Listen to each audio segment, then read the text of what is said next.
Entonces me alegra profundamente volver a la casa.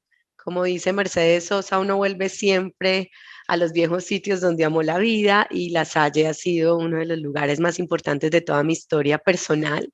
De preescolar a once y cantaba colegio de La Salle tan querido y aquí nos tienes hoy.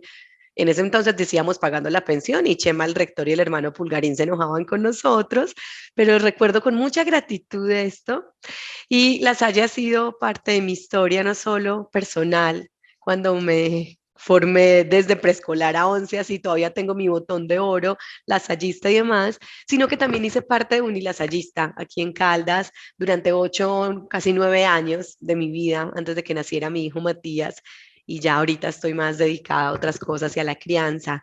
Entonces también ha hecho parte de mi proyecto profesional, fui profe allí de tiempo parcial en la Facultad de Ciencias Sociales y Educación durante casi 9 años. Acompañé muchas de las iniciativas que hoy tiene la universidad y entonces me alegra verla crecer y me alegra saber que avanza por este camino. También he acompañado en el Estuve mucho tiempo, no sé cuántos de ustedes conozcan por estos lados del mundo al hermano Vianor y a todo lo que se hace. Sí, Consuelo, qué bueno. Y a todo lo que se hace en Ismina. Entonces acompañé también una parte importante de la formación de los hermanos en Ismina Chocó, acá en Colombia. Acompañé también ahora, acompaño al hermano Mauricio, que es el rector del Instituto San Carlos en Medellín, y a todo su equipo directivo. Los he acompañado en varios momentos de formación a maestros y maestras. Ahorita los voy a acompañar en unos momentos de formación a padres y madres de familia. Los acompañé en plena pandemia en un trabajo de salud mental, también con todo el equipo directivo y todo el cuerpo docente. Entonces, bueno, es súper grato para mí. Estuve en mi colegio La Salle de Envigado ahorita hace un par de semanas haciendo un trabajo también sobre un tema personal con los profes a propósito de cuál era su propio proyecto de vida y cómo los maestros y las maestras enseñamos más con lo que somos que con lo que sabemos. Eso no quiere decir que no haya que saber, claro que sí, yo trabajo en la academia, hice un doctorado, trabajo en doctorados y en maestrías de educación porque creo en la academia, pero la academia sola no nos lo va a resolver. Eso tiene que atravesar otras cosas del ser que por supuesto potencian nuestro saber y nuestro hacer, pero eso tiene que pasar por el alma, como decimos en mi tierra, los paisas, por alma, vida y sombrero, que atraviese como cada una de nuestras cosas. Y bueno, en ese trabajo también que hicimos con La Salle de Envigado, voy a acompañar también cuando regresen de vacaciones a otros profes en ese proceso de mirar hacia adentro.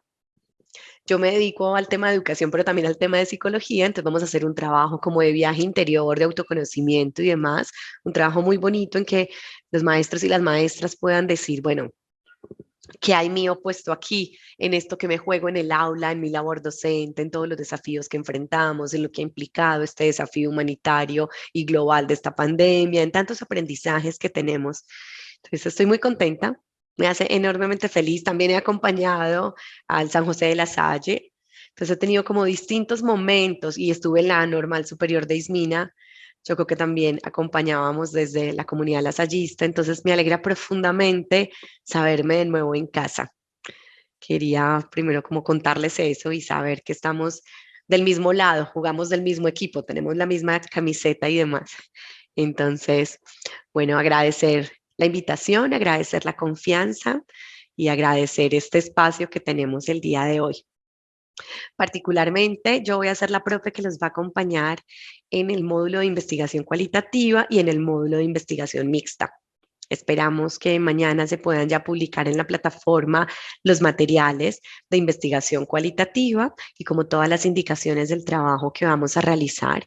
Igual les voy a poner, ya no estoy, ya soy profe externa, entonces ya no tengo correo institucional, les voy a poner por acá mi correo personal por si tienen alguna duda, mientras les activan el módulo en plataforma y demás, puedan escribirme a mi correo personal si tienen alguna inquietud y les voy a acompañar también en dos otros momentos sincrónicos.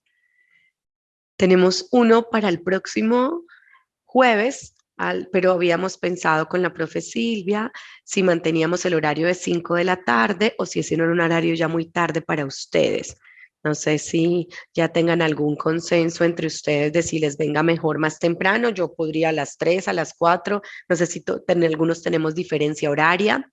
Entonces, bueno, como poder mirar esa opción de vernos ese jueves 30 para hacer nuestro encuentro sincrónico y tenemos otro por allí programado el lunes 11, también a las 5 de la tarde hora Colombia. Puedo más temprano, puedo a las 4, a las 3, dependiendo de cómo sean sus horarios de cierre en sus instituciones educativas y demás. Los dejo allí, lo voy a poner en el chat, jueves 30 de junio y lunes 11 de julio a las 5 p.m. hora Colombia para encuentros sincrónicos. Me confirman, por favor. Sé que ustedes tienen como un grupo entre ustedes, si podemos mantener este horario o si necesitarían que pudiera ser más temprano. Como les digo, yo podría hacerlo a las 4 o a las 3. Me confirman si les viene bien alguna de esas horas. Incluso a las 2 también podría, a las 2 de la tarde hora Colombia. Se los dejo por acá en el chat, ¿vale?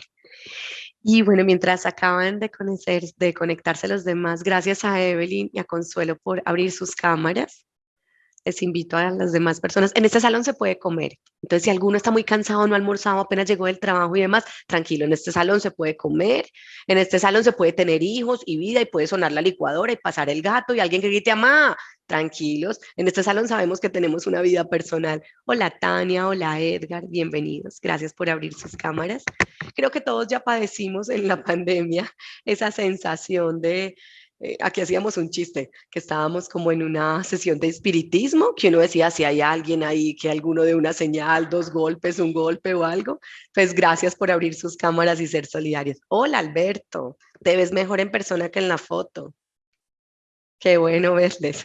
Muy bien. Hola Josué. Y bueno, las que no veo, pero sé que están, Tania ya, Pablo, Iván, Raquel, DPA, no sé quién es. Daisy, Oscar, Lisbeth, Katy, perfecto. ¿Quién más tenemos por aquí? Por aquí Lisbeth nos dice que a las 3 o 4 de la tarde, porque ella está en Venezuela, queda mejor.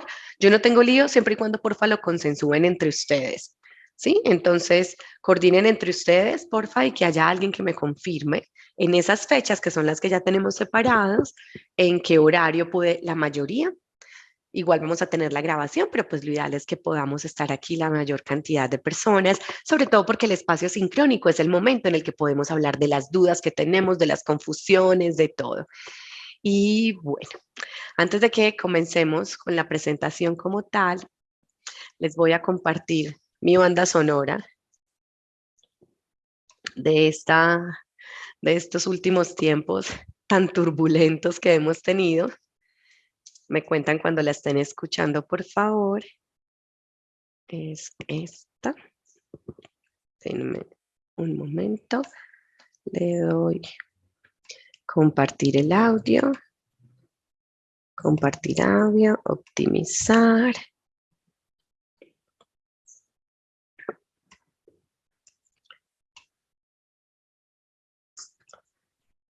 Alguno que abra su micrófono cuando estén viendo y escuchando la canción, por favor, es acá. Me confirman, porfa. ¿Ya? Sí. Gracias. Sí, doctora. Muchas gracias. Sí.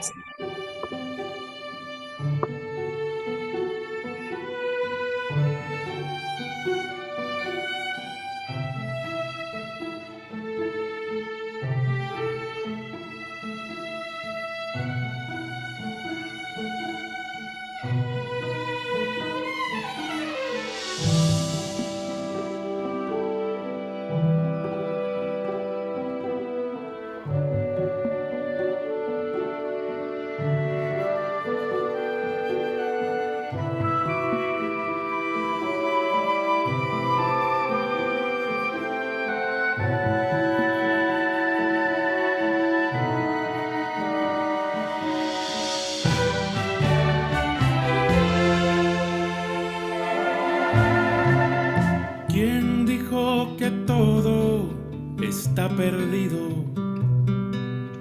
yo vengo a ofrecer mi corazón.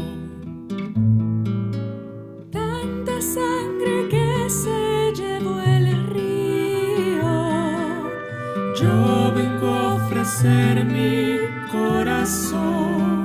no será tan fácil, ya sé qué pasa, no será tan simple como pensaba, como abrir el pecho y sacar el alma, una cuchillada de amor.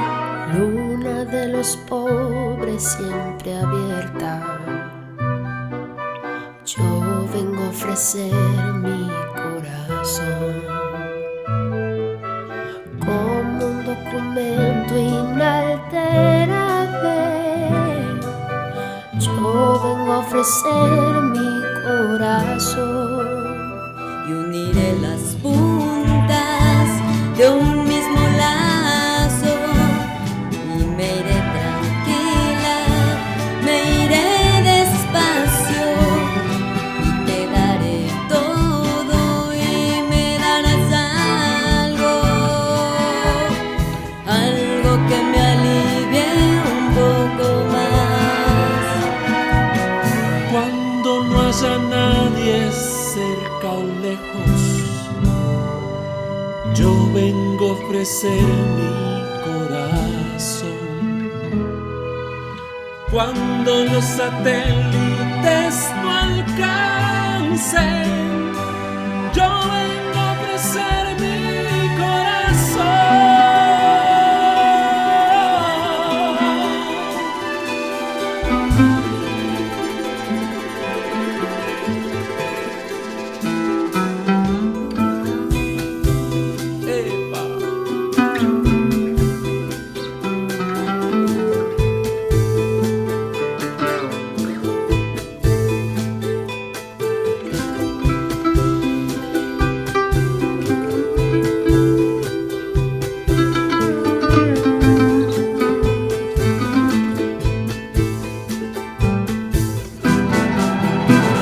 Y hablo de países y de esperanza, y hablo por la vida y hablo por la nada. Hablo de cambiar esta nuestra casa, de cambiarla por cambiar nomás. ¿Quién dijo que todo está perdido? Yo vengo a ofrecer mi corazón. ¿Quién dijo que todo está perdido? Yo vengo a ofrecer mi corazón. Yo vengo a ofrecer mi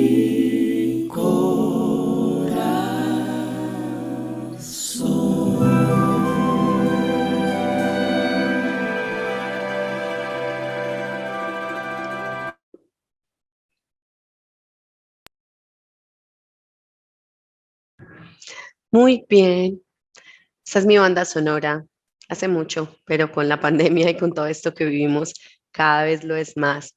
Seguramente quienes trabajamos en educación venimos a ofrecer el corazón, a pesar de todo. Y bueno, es como mi retorno a la esperanza, que me parece una cosa bien interesante. Les voy a contar que cuando yo hice el doctorado, mi abuelo dijo, ¿qué está haciendo Anita? Y le dijeron, ah, Anita se fue a estudiar el doctorado. Y él dijo, por fin va a ser médico esa muchacha. Además médico, ni siquiera médica si fuera, ¿cierto? Ni siquiera con enfoque de género.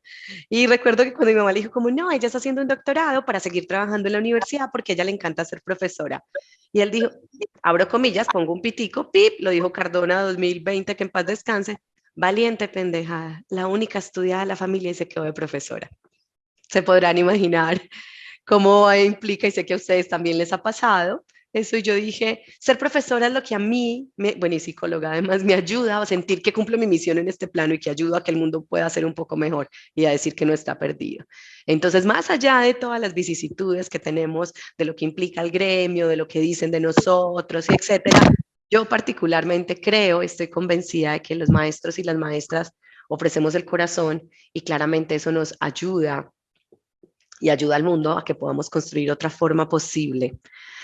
Y bueno, esa soy yo. Les voy a contar un poquito también como de mí. Quisiera escuchar algunos. Seguramente no alcanzamos hoy a escucharnos todos, pero vamos a tener otros 2 encuentros en el que vamos a tener la posibilidad de que la palabra también vaya circulando. Entonces quiero como contarles un poco de mí, de quién soy, cómo llego aquí y qué es lo que vamos a hacer hoy.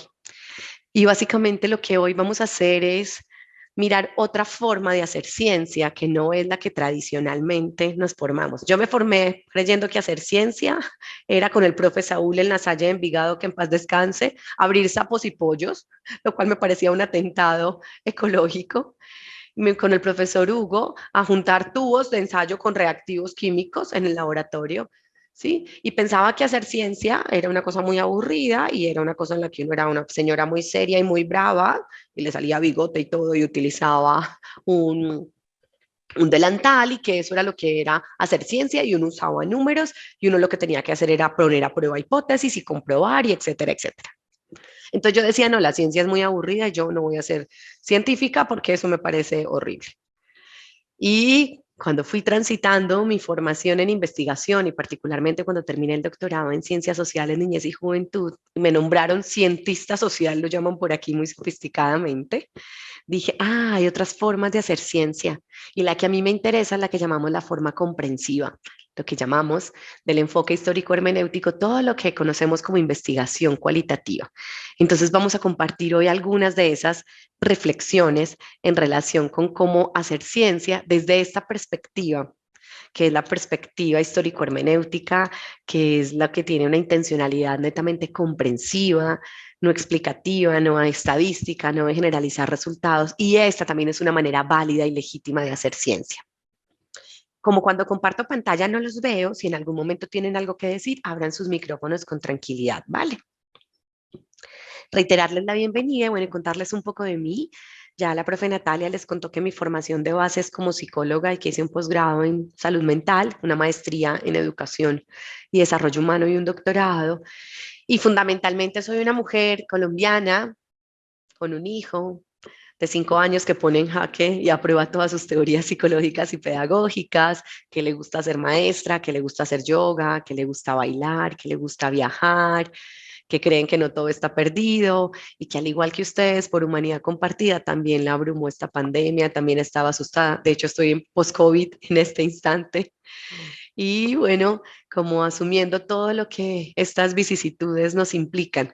Mi trabajo fundamentalmente hoy es acompañar la crianza de Matías y soy profe de cátedra de varias maestrías y doctorados en educación. Acompaño fuera de Colombia la Universidad del Alto en Bolivia en el módulo de investigación cualitativa en su doctorado en ciencias de la educación. Acompaño la Universidad de Antioquia, el doctorado y la maestría en educación, también los acompaño en este mismo módulo de investigación cualitativa y acompaño otros posgrados en psicopedagogía, en educación y demás, ya con otros temas asociados a diseño de proyectos psicoeducativos, subjetividad en la escuela, en fin. Pero esto es una cosa que me encanta, que me apasiona, que me corre por las venas y que me da una ilusión de que si uno comprende mejor los fenómenos educativos y sociales, que es lo que hacemos en investigación cualitativa, pues vamos a tener muchas más herramientas para aportar a la transformación de lo que hacemos dentro y fuera de la escuela. Desde esa perspectiva he acompañado casi siempre todas las tesis de maestría y doctorado que acompaño como tutora o directora son en temas cualitativos o más que en temas cualitativos, en metodologías cualitativas y de eso vamos a hablar más adelante. Les voy a presentar algunos ejemplos de lo que hemos trabajado allí. Entonces me gusta profundamente la cualitativa y me gusta saber que no hay que tener cifras, números, estadísticas y demás para sentir que hacemos ciencia. Cuando yo hice mi doctorado, que estaba como profe en unilasallista, recuerdo que los del otro lado del mundo, mis colegas que hacían cuantitativa, pensaban que ellos hacían ciencia y yo hacía brujería más o menos. Sí, como esa, la profe que es muy simpática, pero pues más o menos hace como brujería y hace unas técnicas raras interactivas, dice que fotolenguaje, y hizo una tesis doctoral con mención cum laude en la punta de fotolenguaje, y eso más o menos les parecía, sí, como que yo debía ir a la hoguera, me sentí como si nos hubiéramos devuelto muchos siglos y yo era la bruja que debían quemar, y ha sido muy interesante ver cómo cada vez más se abre la perspectiva de lo que entendemos por ciencia.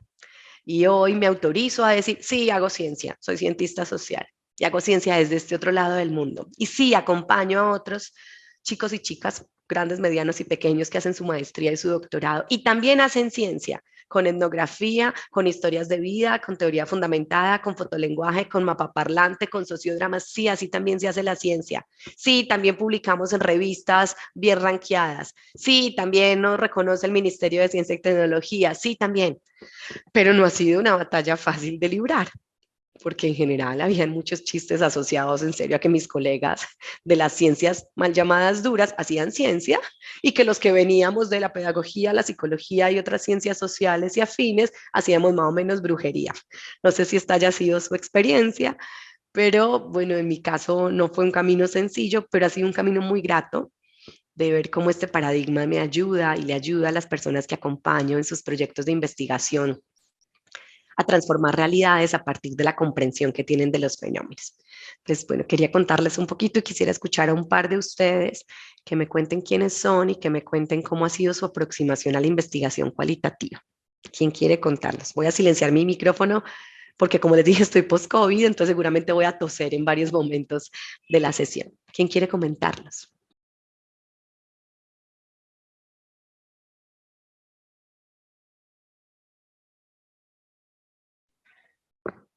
Nadie, no sabe, no responde, ayuda a un amigo, 50-50, como jugamos en Colombia, ¿quién quiere ser millonario? Porque están tan tímidos y ustedes no son así. Es verdad, no son así, están fingiendo porque tienen profe nueva, yo sé. Buenas Además, tardes. a los profes siempre nos da síndrome de estudiante cuando estamos del otro lado. Entonces comemos en clase y pues, hacemos bullying y hacemos ciberbullying en el WhatsApp y abrimos otras pantallas y hacemos otras cosas. Sí, tranquilos, lo sé.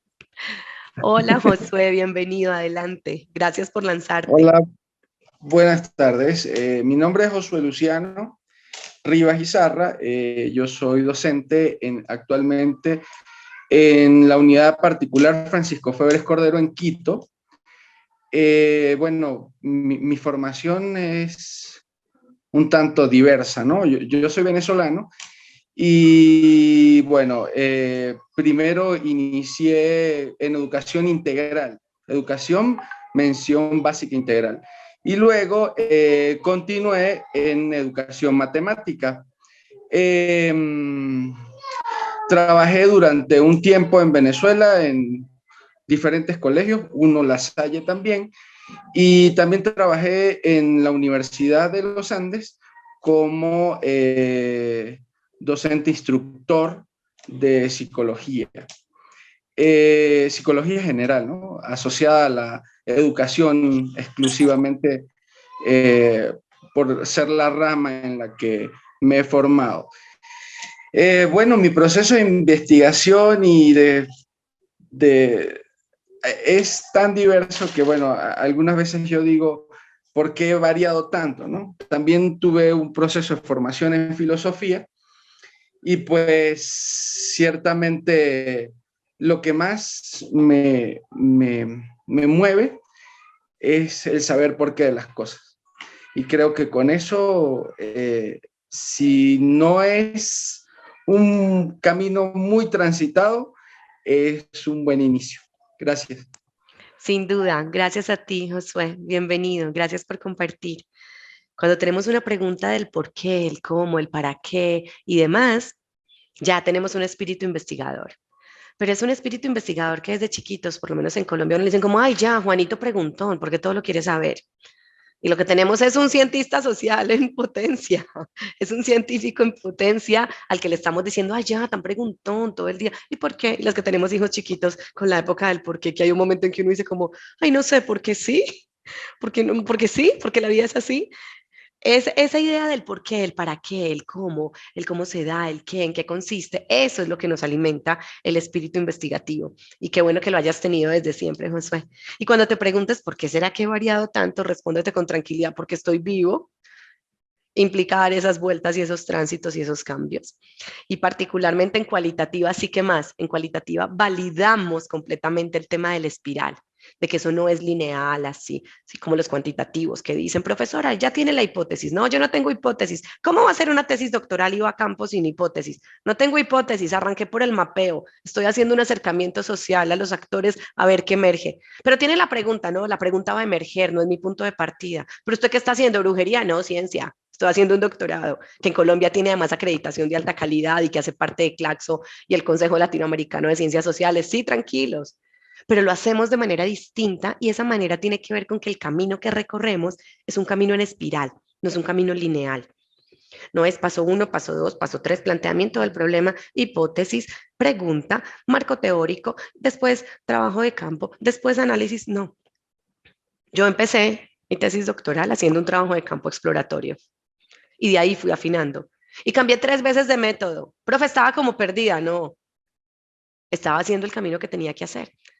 Empecé haciendo investigación narrativa y luego me di cuenta que tenía mucha información, demasiada, ciento y pico de jóvenes y no me interesaba la representatividad numérica o estadística porque claramente hacía un diseño cualitativo, pero tenía mucha información, pero no tenía el nivel de profundidad que requiere una investigación biográfico-narrativa. Entonces me fui a estudio de caso.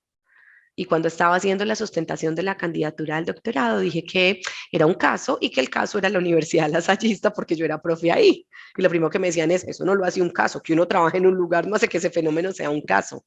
Sería un estudio de caso, sí, solo sí, hay unas cosas particulares de ese fenómeno en ese momento y en ese lugar en particular. Terminé haciendo hermenéutica y sustentando que yo iba a validar que la hermenéutica no solo era una postura epistemológica, sino además una postura metodológica. Y argumenté porque mi tesis doctoral tenía como método la hermenéutica. Estaba muy perdida, ¿no? Estaba haciendo lo que había que hacer, transitando cada uno de esos lugares y en investigación cualitativa no definimos las cosas a priori. Eso se va moviendo, está vivo. A mí cuando los estudiantes me dicen, pero profe, en su maestría o en el doctorado, hemos cambiado 20 veces la pregunta, pero hemos cambiado 20 veces el título, pero ya ni sé qué objetivo poner. Yo digo, vamos súper bien. Si usted se gradúa de la maestría con la misma pregunta con la que entró, no hicimos nada. No se transformó en 2 años. Eso está vivo. La investigación cualitativa muestra que está vivo, que los fenómenos que investigamos, como no son de objetos, sino de sujetos, se mueven, se transforman. Ahora en la pandemia todas las tesis que acompañé se volvieron tesis virtuales. Jamás habíamos hecho un grupo focal virtual, jamás habíamos hecho una encuesta online, jamás habíamos hecho unas entrevistas por Skype o por Zoom o por Meet. Pues aprendimos a hacerlo y validamos otras maneras. Entonces, siéntete bien, Josué, de haber transitado y transformado, te estás vivo. Y eso quiere decir que el hombre que hoy eres ha recorrido otros caminos y también se ha deconstruido, se ha reconstruido, tiene otras preguntas y otras dudas sobre sí. Gracias por compartirlo. ¿Alguien más que nos quiera compartir?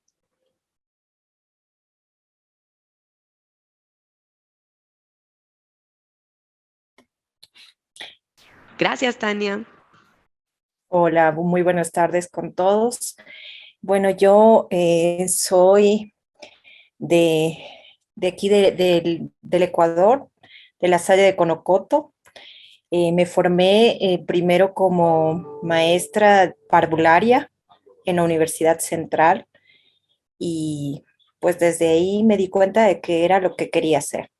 Hasta el día de hoy pues permanezco con los pequeños, bueno, ya no tan pequeños los párvulos, pero he seguido buscando la forma de enseñar a los pequeños. Creo que desde pequeños pues se les puede dar esa semillita de investigación.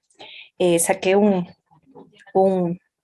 una maestría en dificultades del aprendizaje, pues para mí muy importante porque tengo un hijo con discapacidad y es sumamente importante para mí ver la forma de entender, de comprender la realidad en la que vivo, porque y en la que vivimos también los maestros, pues porque tenemos en clase siempre personas que necesitan una atención especializada con ellos. Y seguí un diplomado en lectores competentes, pues que me permite a la vez hacer investigación, ver los procesos más adecuados para poder llegar a los niños a que puedan tener una lectura competente, desarrollar sus habilidades cognitivas y pues en este proceso de aprendizaje, como estoy en este momento, pues del mismo modo pretendo entender, comprender y poder tener mayores habilidades para poder enseñar a mis niños, a mis hijos también, porque yo tengo 3 hijos, los 2 ya son profesionales, pero tengo mi hijo al que siempre necesito darles atención especial y pues esto me sirve mucho porque él terminó su carrera en mecánica automotriz, pese a tener su discapacidad, y pues se me ha hecho un reto muy complejo, pues ayudarle, porque me toca ayudarle, porque pese a que es un niño muy inteligente, pues necesita de la ayuda, un joven, pues porque ella es joven, muy inteligente, pues necesita de mi ayuda. Y esta preparación, pues es un reto para mí de tener más herramientas para ayudar a mi hijo con su tesis, para que pueda darse cuenta de que se puede, sin importar nada, pues se puede, sin importar las limitaciones que uno pueda tener, pues lo único que tiene uno que hacer es aprender y hacerlo. Y pues esa ha sido mi forma en la que he visto la investigación para mí en mi vida personal. Muchas gracias, Tania. Gracias por compartirlo. Eres de las valientes. Yo tuve un hijo y dije, ¿cómo hacen las que tienen más de uno? Y doy clase a los que le dan clase a los chiquitos, porque digo, no soy capaz. Intenté ser profe de Matías en la pandemia y me fue súper mal. Yo dije, pero si yo soy una muy buena maestra. Claro, de los hijos ajenos y además adultos. Claramente de los chiquitos y propios no. Entonces eres muy valiente que logras enseñarle a tu propio hijo, que además logras enseñarle a párvulos, que además logras tener 3. Mi admiración completa. Y dijiste 2 cosas muy valiosas con las que resueno. Una es, claro, yo tengo un hijo con necesidades educativas especiales y hago una maestría que se pregunta por la atención a la diversidad, por la inclusión y demás. Mi directora del doctorado decía que uno no escoge el tema de investigación, que el tema lo escoge a uno. Y eso me parecía una cosa súper bella y súper reveladora. Y cuando yo miro en mi propia biografía, yo porque he investigado lo que he investigado. Siempre he investigado temas de paz, de equidad de género, de conflicto, de pluralidad, de diversidad, de inclusión. ¿Eso qué dice de mí? ¿Cuántas veces yo me sentí juzgada, excluida en prácticas patriarcales, machistas y sexistas en mi propio colegio y en mi universidad? Sí. Entonces, esa idea de que no es gratuito el tema de investigación es muy bonito porque muestra siempre cosas de uno. Y ahí partimos de una idea y es que yo soy una profe y una investigadora objetiva y neutral, eso no existe. Yo soy consciente de mi subjetividad para no hacer con eso un abuso de poder en el aula, ¿sí? Porque como Josué me cae gordo, entonces le voy a tirar más duro en el examen. Y como Tania me parece tan linda y tiene 3 hijos, le voy a ayudar más porque ella seguro tiene menos tiempo. Yo también soy mamá y la entiendo. Entonces, no es que yo no tenga subjetividad, es que hago distinto con la subjetividad para que precisamente no sea eso lo que oriente alguna actitud de mi parte de violencia simbólica en el aula, de inequidad, en fin. Entonces, ese tema de que yo soy objetivo y neutral, no, ni los cuantitativos, con perdón de la profe Nati y todos mis amigos, colegas cuantitativos, no son Tranquila que objetivos yo y también les neutrales. digo, Doc, tranquila que yo también les digo que aunque nos digan que tenemos que ser neutrales, siempre está la parte subjetiva y por eso tenemos una hipótesis y la hipótesis es lo que subjetivamente nosotros queremos comprobar y hacemos todo lo posible para derribarla, pero esta es la parte subjetiva, en lo cuantitativo también. Total, gracias, qué bueno, una colega del otro lado del mundo que dice, sí, reconocemos eso. Es que cuando yo priorizo unas variables sobre otras, cuando a mí me financia una institución, cuando yo creo en una teoría o en otra, cuando yo formulo una hipótesis o no, ahí ya estoy hablando de mí, de la mujer que soy, de mi biografía, de la historia, de los miedos, de mi postura ética, política, afectiva, sexual, teórica. Ahí estoy yo. Ay, no, es que yo soy una profe constructivista, es que aunque yo me crea constructivista o conductista o cualquierista, ahí ya hay una apuesta que es mía, subjetiva, entendiendo por subjetiva como un modo particular de ser y estar en el mundo. Porque a veces decimos, ¿cómo hay eso tan subjetivo? Como si fuera una cosa de quinta. Mi línea del doctorado se llamaba Socialización Política y Construcción de Subjetividades en Ambientes Educativos.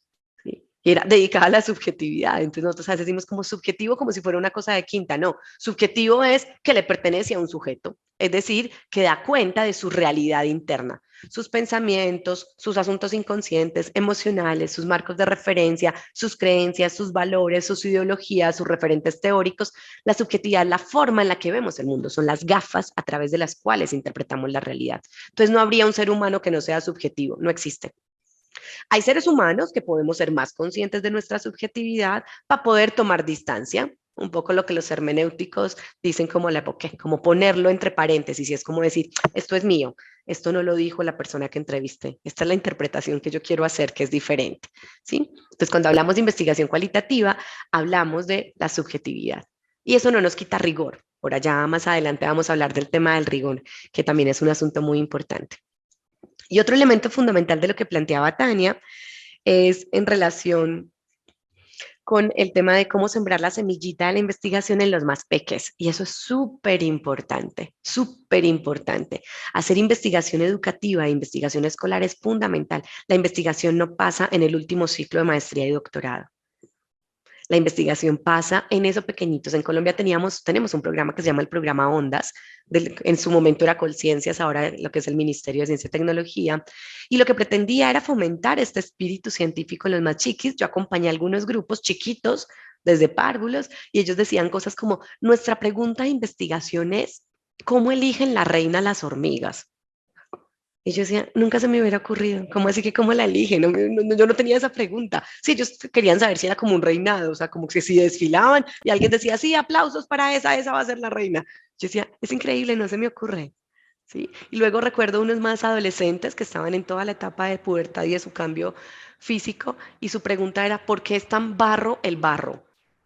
Decir muy barro en Colombia es como, ay, qué embarrada, o como, ay, eso tan difícil, o como, ay, sí, eso es muy duro. Y el barro se referían al acné. Y en ese juego de palabras de por qué es tan barro el barro, hicieron todo su trabajo de investigación, que además se volvió el eje articulador del proyecto transversal que tenían en su grado, y que era un proyecto de distintas áreas. Y yo decía, es súper potente, porque esa idea que tenemos de que la investigación pasa cuando uno es grande y hace la maestría, es una idea fallida. Y esa idea que tenemos de que la investigación pasa o la ciencia se hace en el laboratorio de química, o como con mi profesor Saúl, que en paz descanse, abriendo los pollitos y los sapos, siquiera hoy con este tema ambiental no lo permitiríamos. Claramente es un mito que tenemos sobre la ciencia, y la idea es poder precisamente deconstruir. Hermenéutica de la sospecha, lo llaman, si hay algún filósofo por aquí, seguro nos ayuda más con eso. Dudar. Un postestructuralista diría, ¿cómo y cuándo fue que nosotros llegamos a creer en esta idea de la ciencia? Ay, es que es verdad. También era verdad que la Tierra era cuadrada en un momento. También era verdad que los planetas eran 9. Ya mi hijo dijo que Plutón no es planeta. Yo estaba súper desactualizada, ya es planetoide, entendí. También era verdad que los planetas giraban al torno no del Sol, sino de la Tierra. Y eso fue una verdad en su momento. Entonces, ¿a qué llamamos verdad? A un consenso de una comunidad académica en un momento histórico determinado, con unas coordenadas sociales, políticas, económicas y demás. Entonces, sobre esto es precisamente sobre lo que vamos a hablar en nuestro curso de investigación cualitativa. Voy a ir presentando, ya les avancé algunas cosas, pero les voy a presentar las diapositivas. Si en algún momento alguien quiere hablar, abran su micrófono tranquilitos, sea para comentar, preguntar. Como ya vieron que me emociono y voy hablando más rápido de la cuenta, me pueden decir si necesitan que vuelva a decir algo, en fin. Entonces, vamos a hablar un poquito de cuando hablamos de investigación cualitativa. A mí me gusta más el concepto de investigación comprensiva, pero lo van a encontrar con ambos términos. Lo primero que tenemos que decir es que esta forma de investigación se inscribe en una tradición epistemológica, es decir, en una pregunta que tenemos desde la filosofía de las ciencias de ¿qué es la ciencia? ¿A qué llamamos lo científico? Y generalmente nosotros venimos formados de una tradición que es empírico-analítica, lo que conocemos como el positivismo, lo que le heredamos a las ciencias naturales y que tratamos de imponer en las ciencias sociales y de la educación, que era todo el modelo que conocemos históricamente como el modelo cuantitativo. ¿Que entonces no sirve? Claro que sirve, pero es uno de los muchos caminos válidos. Yo no soy una cualitativa anticuantitativos, para nada. Depende de lo que usted está investigando. Si va a tomar decisiones de salud pública, pues no puede hacer una biografía. Si va a tomar decisiones de salud pública, hace un estudio, si tiene que hacerlo experimental, lo hace y ojalá compruebe la hipótesis y generalice los resultados porque va a tomar decisiones de la salud pública. Entonces yo no creo que haya un solo camino correcto. Lo que creo es que hay que preguntarnos sobre qué camino queremos transitar dependiendo de a dónde queremos llegar. Entonces, una cosa es que yo me mueva en esa primera tradición empírico-analítica del positivismo, que su enfoque es explicativo, que es el que quiere comprobar, predecir, controlar y demás. Otra cosa es que yo me mueva en esta segunda línea, que es la histórico-hermenéutica en la que estamos, que es la que dice los fenómenos que investigamos están inscritos en un marco histórico, en un momento particular. La idea que nosotros teníamos de la vida antes de esta pandemia era otra. Hoy apenas estamos logrando comprensiones científicas para entender qué pasó con el fenómeno de todo, de enseñar, de aprender, de amar, de los rituales de la muerte, de la salud, de la enfermedad, de la idea del enemigo, de la desconfianza, de todo esto que nos movió esta pandemia, del tema de que estamos, querámoslo o no, interconectados e interrelacionados y a todos nos va a afectar algo en algún momento. Eso nos cambió por un asunto histórico, cultural, simbólico, con coordenadas políticas, económicas y sociales, que son las que nos permiten entender los fenómenos. Cuando hablamos de que la cualitativa se inscribe en esta línea de lo histórico hermenéutico, hacemos referencia precisamente a que queremos comprender los fenómenos. Y los queremos comprender en un marco histórico, político, económico, en fin. ¿Sí? Puse esa foto de las mujeres de la ciencia, a propósito de que la ciencia siempre ha sido pensada en masculino. Siempre se han pensado los doctores, no las doctoras, como decía mi abuelito. Se han pensado los científicos, no las científicas ni las cientistas.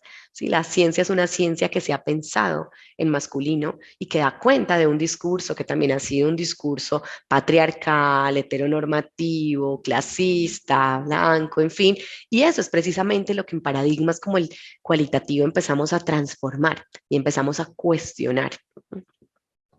Hay una tercera tradición epistemológica que es la que se denomina crítico social. No la alcanzamos a trabajar en nuestro pequeño módulo, pero sí hace más referencia a la intencionalidad de transformación y ahí se inscriben, por ejemplo, métodos como la sistematización de experiencias, la investigación, acción, participación del profesor Falsborda, en fin.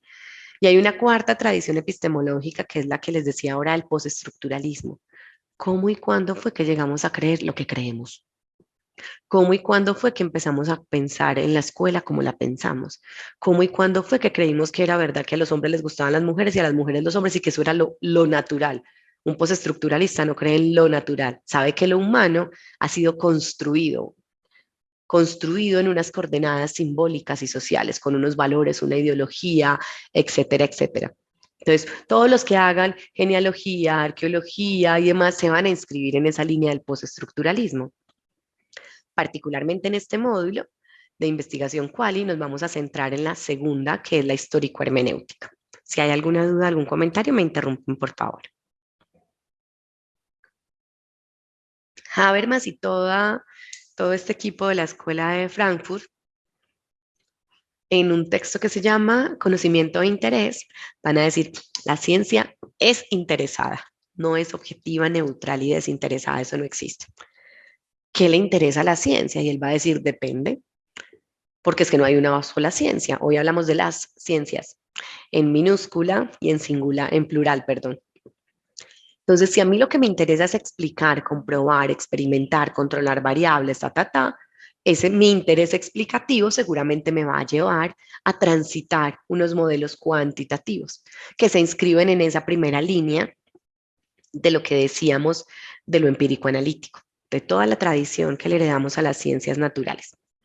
Si mi interés es comprensivo, quiero entender qué es lo que pasa en los fenómenos, interpretativo, quiero leer a la luz de un marco que tengo de referencia, generalmente voy a transitar un camino, que es el camino que trabajamos en investigación cualitativa, con sus distintos métodos, porque podremos hacer investigación cualitativa como diseño, pero tendremos distintos métodos, que son como distintos buses. Yo me voy a montar en el bus de la etnografía. Yo me voy a montar en el bus de lo biográfico narrativo. Perdón, yo me voy a montar en el bus de la teoría fundamentada. Yo me voy a montar en el bus. ¿En cuál bus nos queremos montar? De la hermenéutica. yo me voy a montar en el bus, ¿en cuál? Entonces yo ya tengo un camino, el cualitativo, que quiero llegar a un final, una comprensión de un fenómeno, pero para llegar allá puedo montarme en distintos medios de transporte, o no me voy a montar en un bus, me voy a montar en un avión, ¿sí? Y voy a hacer fenomenología. Habrán también muchos métodos, digamos que Creswell es uno de los autores que recoge las 5 principales tradiciones de teoría fundamentada, etnografía, biográfico narrativo, estudio de caso y fenomenología. Son las 5 más tradicionales, como los 5 buses clásicos o medios de transporte clásicos en este camino de la cualitativa, pero ya hoy tenemos autores que hablan de muchos otros métodos y los ponen dentro de este abanico de lo cualitativo.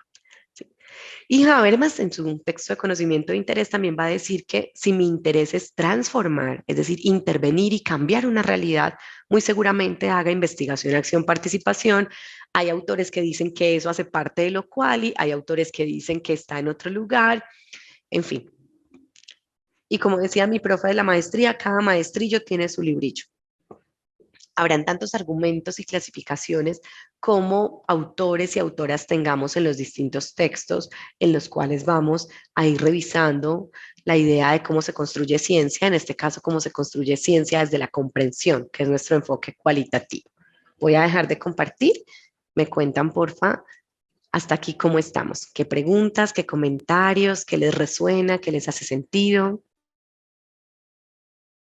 También que les hace ruido, que les choca, ¿sí? Como que los desacomoda. Les escucho.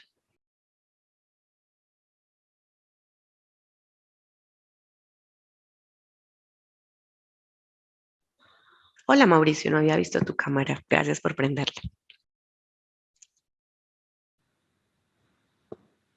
¿No sabe? ¿No responde? Todo es Iba a clarísimo, nada es preguntar, Ana, clarísimo. Claro, Mauricio, adelante. ¿cómo estás? ¿Cómo te va? Muy bien, gracias. Post-COVID, pero bien. Solo quedé con Creo tos que de perro. sí, te conocí hace poquito en Salle Envigado. Estuvimos en una actividad contigo. Ah, viste, tú eres de los de acá. No sé si habías entrado cuando estaba hablando del Salle de Envigado. No, apenas logré conectarme el tiempo de las Ay, chiquillas y canté el ya. himno y todo, pero Sí, claro. me faltó mostrarles la foto que les mostré ese día. Voy a Sí, recuperar tanto mi lindo. foto con uniforme de preescolar. Ay, qué Sí, bueno sí. reencontrarnos por aquí, Mauricio. Qué bueno, Ana, Cuéntame. verte. Esa primera pregunta es hablar de lo histórico-hermenéutico.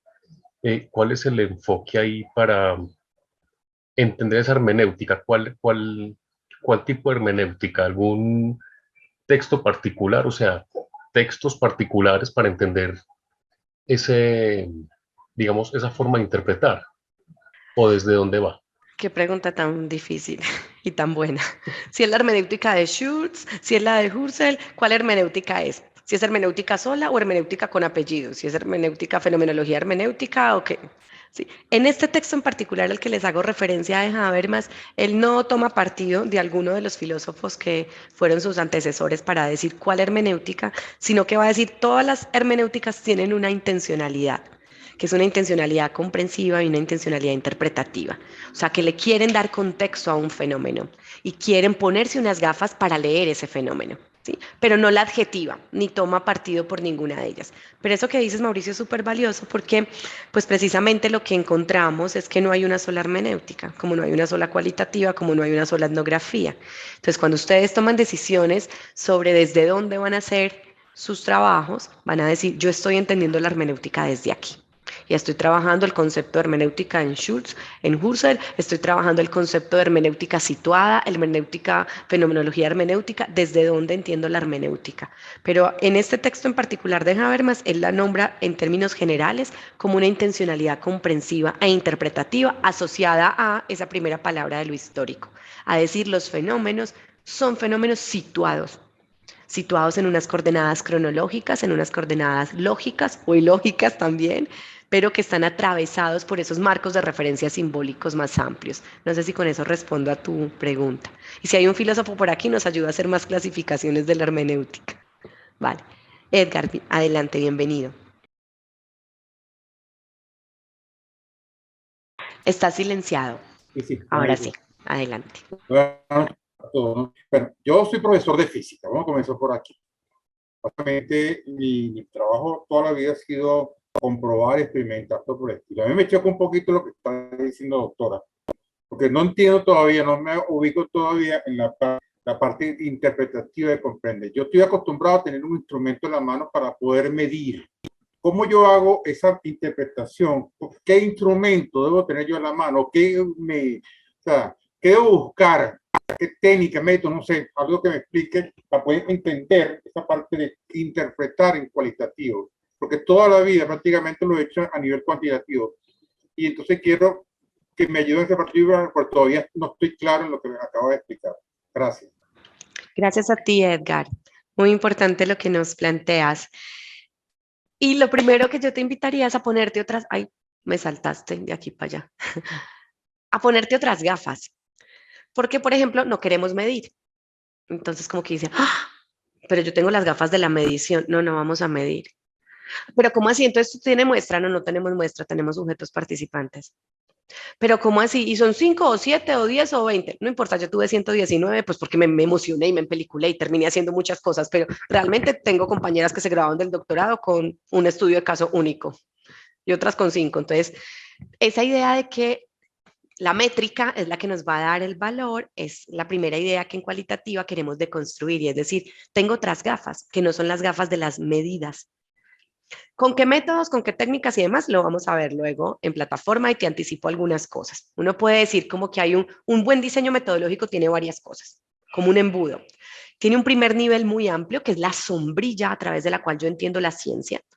En este caso, mi sombrilla es histórico-hermenéutica, es decir, quiero comprender lo que pasa X fenómeno, el bullying, el embarazo adolescente, el bilingüismo, la incorporación de TIC, la evaluación, la inclusión, las necesidades educativas especiales, cualquier fenómeno educativo en nuestro caso. Entonces yo quiero ver ese fenómeno, lo quiero comprender e interpretar a la luz de unas coordenadas históricas, sociales, políticas. Entonces lo primero grande que tenemos en ese embudo es la postura epistemológica. Lo siguiente es el diseño. Entonces, si mi postura epistemológica es histórico-hermenéutica, mi diseño es cualitativo. Perfecto. Dentro de cualitativo, que es un camino largo y ancho, hay varios métodos. Yo voy a anunciar algunos, por ejemplo, los que plantea Creswell en su texto de las 5 tradiciones. Etnografía, teoría fundamentada, estudio de caso, enfoque biográfico narrativo, y cuál me falta, y fenomenología. Por ejemplo, Creswell no nombra la hermenéutica como un método. Hay otros autores que sí piensan que es un método. Y hay autores que piensan que la investigación-acción educativa o la investigación-participación también son métodos cualitativos. Pero entonces ese es como mi tercer nivel del embudo. Mi cuarto nivel son las técnicas, que es cada vez más específico. Y dentro de las técnicas tenemos distintos tipos de técnicas. Eso lo vamos a ver también más adelante, pero les adelanto algunas. Entonces, hay unas técnicas que denominamos técnicas para construir datos. En cualitativa, muchos autores y autoras ya no nos gusta el concepto de recoger el dato, porque no es que el dato esté allá como una manzana y yo voy y lo pongo en mi canasta como Caperucita en el bosque. No, el dato se construye y se construye en la interacción, se construye en la conversación con otros y con otras. Entonces, hay técnicas para construir datos, técnicas tradicionales, la entrevista semiestructurada o estructurada o abierta, la observación, participante o no participante, el análisis documental, el grupo focal, ¿sí? Como las técnicas tradicionales que conocemos. Y hay otras que se las voy a presentar que se llaman técnicas interactivas, que son otras maneras de hacer ciencia y de construir los datos. El mapa parlante, el fotolenguaje, la colcha de retazos, el sociodrama, la técnica del juicio, otras maneras posibles. En el otro encuentro que vamos a tener, yo les voy a presentar algo de mi tesis del doctorado, de cómo utilicé ambas técnicas, las tradicionales y estas. Es más, yo empecé mi tesis doctoral haciéndola mixta y empecé aplicando escalas Likert, aplicando cuestionarios que estaban estandarizados. Luego renuncié a ellos y dije, la gente en los cuestionarios responde lo que es políticamente correcto. Entonces, claro, todo el mundo ponía hombres y mujeres por igual, heterosexuales y homosexuales por igual, sí, blancos y negros por igual. Y yo decía, ¿en serio? Pero si lo que yo veo en clase es que no son tan equitativos. Y cuando hacíamos los sociodramas o la técnica de completación de frases o del mapa parlante o el fotolenguaje, todo lo que hacían eran chistes sexistas, homofóbicos, displicentes. Entonces, yo renuncié a las técnicas convencionales tipo escala Likert y me cambié de un diseño mixto a un diseño cualitativo porque sentía que ellos me hablaban del deber ser. de lo que ellos esperaban que yo, o lo que ellos creían que yo esperaba que me respondieran y no lo que realmente vivían. Entonces, de ahí me cambié, eso se lo voy a contar el otro jueves. De ahí me cambié a hacer otras técnicas que les permitieran ser más espontáneos en sus respuestas. Entonces, claro, cuando estaban en el grupo focal o haciendo el sociodrama, ya decían cosas como, ay, sí, qué parche tan gay. ¿Cómo que tan gay? Porque uno no dice eso sobre algo heterosexual, eso da cuenta de que le cuesta la diversidad sexual, ¿sí? O porque decían, ay, el último que llegue es una niña. ¿Por qué el último que llegue es una niña y no es un varón y un macho papá? Porque ese chiste que hacemos sobre lo afro, sobre lo gay, sobre las mujeres, sobre los niños y las niñas, ay, es que ese man es un niño, es tan infantil. Entonces usamos el significante niño para hablar de algo peyorativo. Entonces empecé a moverme hacia otras técnicas que, como les digo, les vamos a compartir la próxima semana, con la pretensión de que las personas no me dijeran lo políticamente correcto, sino que me dijeran precisamente lo que cada uno de ellos de verdad sentía, pensaba y demás. Hay otro nivel más cortico o más angosto de este gran embudo, que son las técnicas ya no de construcción de los datos, sino lo que llamamos las técnicas de registro de datos. Si registro en video, en audio, si es escrito, si es virtual, si es presencial, en fin. Y hay otras que se llaman las técnicas de análisis. En este curso obviamente no vamos a llegar hasta allá, eso es un curso que yo doy en el doctorado después de 3 cursos anteriores, pero les adelanto algunas cosas y existen técnicas de análisis de contenido, incluso existen software como el Ethnographic, como el Atlas TI, que le ayudan a uno a organizar la información y organizar las categorías de análisis, en fin. En este diseño metodológico, posición epistemológica, diseño, método, técnicas, hablamos también de contexto, hablamos de participantes, no hablamos de muestra. De hecho, porque nuestra intencionalidad o nuestra pregunta no es por la representatividad estadística, sino por la representatividad cualitativa. Entonces, a mí no me importa cuántos son, porque yo no voy a generalizar los resultados. A mí lo que me importa es que esos que son sean personas que representen muy bien mi fenómeno de investigación. Entonces, mi pregunta era, ¿cómo son las relaciones sociales entre jóvenes universitarios? Con 3 subcategorías: poder, conflicto y pluralidad. Entonces, yo quería jóvenes que representaran la pluralidad. Chicos afro, chicos indígenas, chicas gay, chicos no gay, chicos católicos, chicos budistas, chicos que se denominaban ateos, chicos veganos o vegetarianos, chicos que estudiaban ciencias sociales, chicos que estudiaban ingenierías, porque lo que yo quería era que representaran la diversidad, para que me mostraran distintas aristas precisamente de ese fenómeno de pluralidad que yo quería investigar. Y finalmente los lineamientos éticos. Todo esto configura un diseño cualitativo con todos estos elementos. Entonces, más adelante vamos a leer de métodos y vamos a leer de técnicas, Edgar, pero quisiera invitarte primero como a pensar otras gafas que no sean las gafas que miden las cosas, sino que se aproximan desde otro lugar. Entonces, ¿cuál vamos a utilizar? Dependiendo de cuál sea tu pregunta de investigación. Si mi pregunta de investigación es cuáles son las representaciones sociales de las maestras del colegio tal sobre la inclusión, seguramente yo vaya a utilizar una técnica como la entrevista y mi instrumento se llama guía de preguntas. Si mi pregunta es cómo son las prácticas pedagógicas de los docentes de secundaria que están incorporando TIC al aula, ¿sí? Seguramente lo que yo vaya a hacer sea una observación participante y mi instrumento es una guía de observación. No sé, Edgar, si esto anticipa un poco lo que vamos a ver en el curso y te ayuda a ir como avanzando hacia allá. Sí, bueno, vamos a ver, tome nota de eso, vamos a ver qué se le puede sacar, qué jugo se le puede sacar. Pues toda la vida, tengo 27 años en la Salle y toda el tiempo está apartado con la parte cuantitativa. Para mí me chico un poquito, pero bueno, vamos a tratar de, como dice usted, cambiarme los anteojos. Ábrete a la experiencia, pero sé que no es sencillo cambiar el chip. Sí, pero uno ya 27 años viéndolo así, como cuando da la vuelta y dice como, ¿qué es esto? Entonces vamos a abrirnos a la experiencia. Y no, mi intención no es evangelizarte para que te vengas al lado de los cualitativos. ¿Sí? No, mi intención es que digas, ve, hay otros caminos. Y tú puedes decir, como la canción de Shakira, te lo agradezco, pero no, yo voy a seguir por mi camino cuantitativo. Pero ya sabes que hay otros caminos que también son válidos. Y creo que eso nos abre mucho la perspectiva. ¿Vale? Tania, adelante. Tengo una duda. En el momento que nosotros hacemos una guía de observación, obviamente estamos desde la parte cualitativa, pero no estamos midiendo también, y en el momento de medirnos se convierte en cuantitativa. Me quedó esa duda en el momento de oír todos los instrumentos que se pueden aplicar. Claro, realmente no medimos en sentido estricto. Ahora, en cualitativa también podemos utilizar un cuestionario y tabularlo y hacer gráficos, no hay problema. El problema no es el uso del instrumento. El problema es mi intencionalidad como investigadora. No es un problema instrumental. Me das pie, Tania, para mostrarles esta segunda diapositiva que va precisamente en esa línea. Y es esta. Es que el problema o la diferencia entre cual y cuanti no son los números. Ay, como aplicó una encuesta, entonces es cuanti. Y como no tiene encuestas, entonces es cuali. No, no es un problema instrumental, ¿sabes? Es un problema mucho más profundo y es qué hago con esos números. Si uso los números para generalizar resultados, hacer inferencia estadística y decir como esta muestra representativa de ustedes, que son 23, y entonces la muestra representativa era, voy a inventar 17 y con este margen de error y ta. Entonces yo infiero que por lo que me dijeron estos 14, los 23 serían lo mismo. Eso es un enfoque cuantitativo.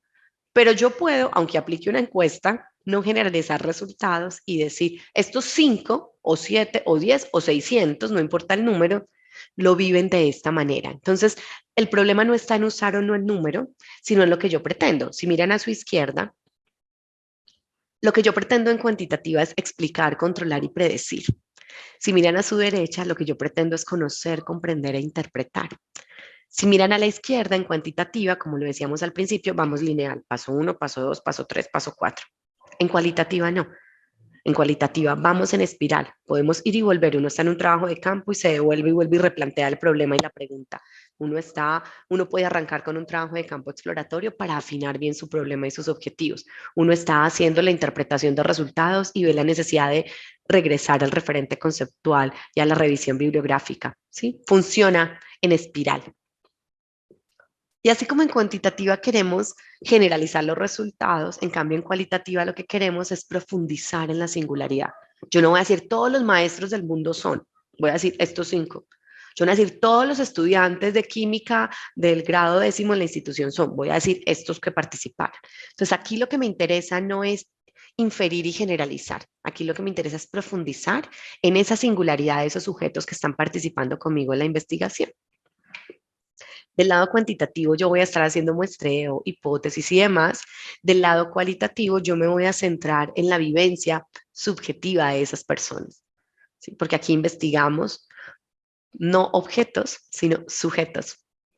Sujetos que viven X fenómeno. En el caso educativo, todos los que hemos hablado, la violencia escolar, la evaluación, los efectos de la educación virtual y la pandemia, el tema del consumo de psicoactivos, el tema de la inteligencia emocional, la inclusión, las adaptaciones curriculares, el bilingüismo, etcétera, etcétera. Entonces, cualquier fenómeno humano podría ser investigado desde lo cualitativo y desde lo cuantitativo. Hay autores que hablan de investigación mixta, lo vamos a ver por allá en nuestro encuentro del 11 de julio. Hay autores que dicen que mixto no existe porque no hay una epistemología mixta, que uno o es empírico-analítico o es histórico-hermenéutico o es el otro. Ya voy a mirar, Franklin, lo que pusiste en el chat que me parece muy importante, enseguida te doy respuesta. La diferencia está en que, claro, si yo vengo del paradigma de las ciencias naturales, ese es mi enfoque para entender cómo se hace la ciencia. Y generalmente hago diseños cuantitativos. Pero si yo vengo del paradigma de las ciencias sociales y educativas, mi enfoque para pensar la ciencia suele ser un enfoque que está más relacionado con esto cualitativo. ¿Aplique o no una encuesta? La pregunta es, ¿al servicio de qué está esa encuesta? Está al servicio de comprender, no de explicar. Está al servicio de profundizar la singularidad, no de generalizar los resultados y hacer inferencia estadística. ¿Sí? Por ejemplo, encontramos elementos como que en la cuantitativa nos interesa tener un grupo control, un grupo experimental, identificar variables, etcétera, etcétera. En cualitativa no. ¿Qué nos interesa en cualitativa? Los significados, las percepciones, las vivencias, los sentimientos, las motivaciones, las vivencias. Nos interesan otras cosas. Entonces, en cualitativa no nos preguntamos, a propósito del comentario de Tania de medir, ¿cuál es el nivel de apropiación de las TIC que tienen los estudiantes de la institución educativa tal? No, esa es una pregunta cuantitativa. Yo podría preguntarme cómo ha sido la experiencia de los estudiantes que están participando del programa piloto de incorporación de TIC. Y son dos preguntas distintas. Frente a un mismo fenómeno, incorporación de TIC en el aula, pero aquí me pregunto por el nivel de apropiación de la tecnología para, qué sé yo, cambiar su comprensión lectora, y aquí me estoy preguntando por el significado, la vivencia y la emoción que está implícita allí. Del lado cuantitativo, como decíamos, queremos hacer comprobaciones, del lado cualitativo no. Generalmente del lado cuantitativo tenemos más instrumentos y técnicas cerradas que nos permitan tabular sus respuestas. En cambio, del lado cualitativo, generalmente utilizamos preguntas más abiertas que nos permitan profundizar en lo subjetivo. Voy a dejar de compartir para poder mirar el chat y poderles responder. Consuelo dice que si no podemos caer en la subjetividad, nunca nos salvamos de la subjetividad. Lo que no podemos es salirnos de la subjetividad. Lo que hacemos es tomar conciencia de nuestra subjetividad para decir, esta soy yo queriendo que me den esta respuesta, pero realmente el participante no dijo eso en la entrevista. Y hay muchas cosas para hacer con la subjetividad. Es que no es que uno se la quite, no existe un ser humano desprovisto de subjetividad, eso no es posible. Lo que uno hace es que es más consciente de ella y entonces hace cosas. Por ejemplo, hace triangulación de los datos. Por ejemplo, hace contrastación de resultados. Por ejemplo, hace validación de los resultados con los participantes. Por ejemplo, hace lo que se llama el juicio de expertos. Por ejemplo, hace validación con pares académicos. Por ejemplo, hace triangulación con otras técnicas de investigación y con la teoría.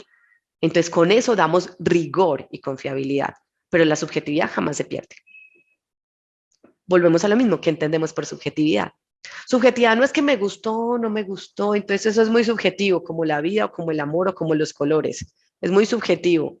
No, subjetividad es la forma particular de ser y estar en el mundo. Así como tenemos un iris, como tenemos una huella digital, tenemos subjetividad. Esa manera particular que nos hace a cada una y cada uno de nosotros diferentes. Entonces, no es posible no caer en la subjetividad. Nunca saldremos de la subjetividad. Lo que hacemos es hacerla más consciente y no procurar, como decía la profe Natalia ahorita, hacer que el dato diga lo que yo quiero que diga. Como me decía un estudiante en estos días de su tesis del doctorado, profe, es que no encontré nada. Y yo le dije, si tú encontraste lo contrario a lo que querías, pero lo encontraste. Un no hallazgo ya es un hallazgo. Es que no me hablaron de eso, ese ya es un hallazgo. No era el que tú estabas buscando. Eso sería poner la subjetividad, o más bien poner la investigación al servicio de la subjetividad. Que los datos digan lo que yo quiero que digan y que la hipótesis sí funcione y que no sé qué.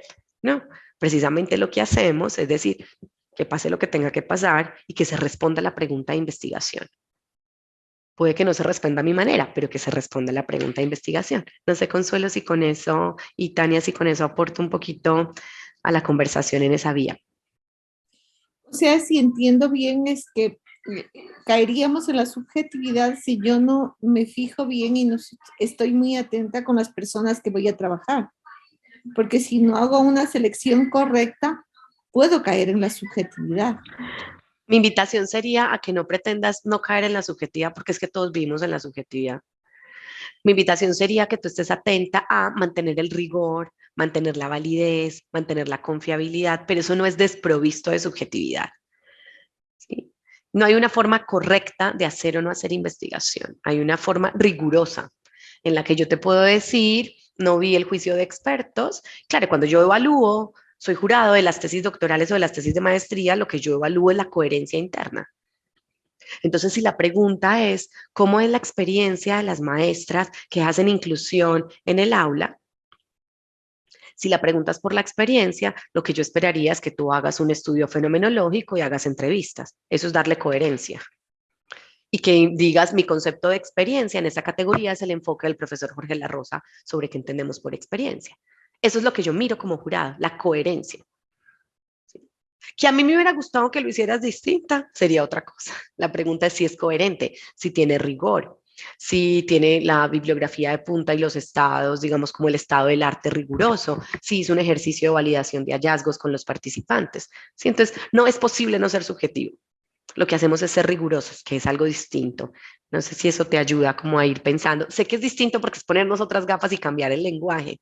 Ay, entonces la muestra. No, no hay muestra. Entonces, ¿qué hay? No hay nada. Sí, hay participantes. Hay la hipótesis. No, no hay hipótesis. Entonces, ¿qué hay? Hay supuestos o puede no haber nada, tranquilos. Ay, pero ¿y entonces las variables? No, no hay variables. Ay, entonces, ¿qué hay? Hay categorías de análisis. Entonces, claro, nos implica también otro lenguaje en particular frente a eso. ¿Vale? Y por aquí vi que Franklin nos ponía que usaba el diagnóstico participativo y que de ahí recogía datos con un diagrama de Venn y un calendario histórico. Es verdad, la técnica, por ejemplo, de diagnóstico rápido participativo no es una técnica inicialmente de la investigación, es una técnica de la intervención social que se llevó al escenario educativo. Pero muchas de las técnicas que hoy llamamos interactivas nos sirven también para generar datos. Y aquí aprovecho para hacer una puntualización y es la diferencia entre un proyecto de investigación y un proyecto de intervención. En general, los maestros y las maestras somos muy buenos para los proyectos de intervención, porque hacemos proyectos de aula, proyectos transversales, tenemos proyecto educativo institucional, tenemos proyectos y proyectos. Pero ¿qué hace que algo sea un proyecto de investigación? Es que yo quiero responder una pregunta, es que yo quiero generar conocimiento científico y es que yo llevo a cabo mínimo 5 momentos. Algunos autores lo ponen en 7, en fin, acuérdense que cada maestrillo tiene su librillo.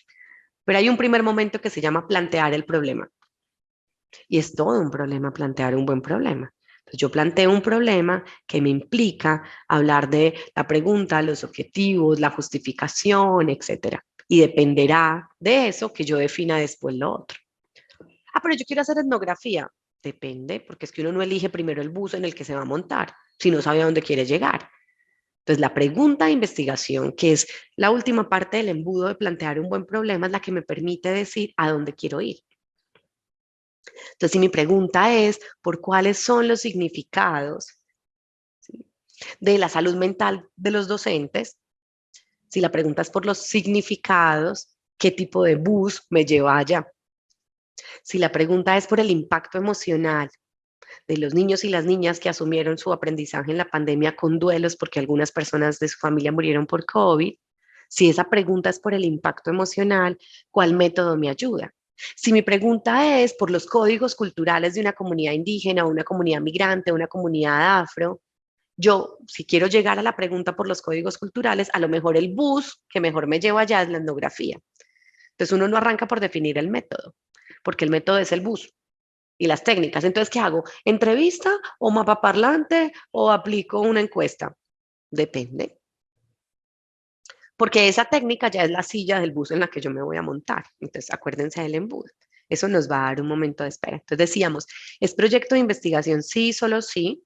Genera conocimiento científico y responde una pregunta. Primero, planteamiento del problema. Perdón. Segundo, rastreo de antecedentes, lo que llamamos revisión bibliográfica. En el rastreo de antecedentes miramos antecedentes teóricos, históricos, prácticos, legales, investigativos, etcétera, sobre mi tema o problema de investigación. Tercero, hacemos lo que llamamos un trabajo de campo para construcción de datos. Ahí sí, si la entrevista, si la observación, si el cuestionario, si el mapa parlante, en fin. Cuarto, lo analizamos. Entonces, si son encuestas, se tabulan, punto. Pero en cualitativa hacemos otras cosas. Transcribimos las entrevistas, codificamos, hacemos análisis categorial, hacemos análisis de contenido, encontramos tendencias, vacíos, casos atípicos, en fin, interpretamos a la luz de la teoría tal, etcétera. Y quinto, hacemos retorno social de la información y presentamos un informe.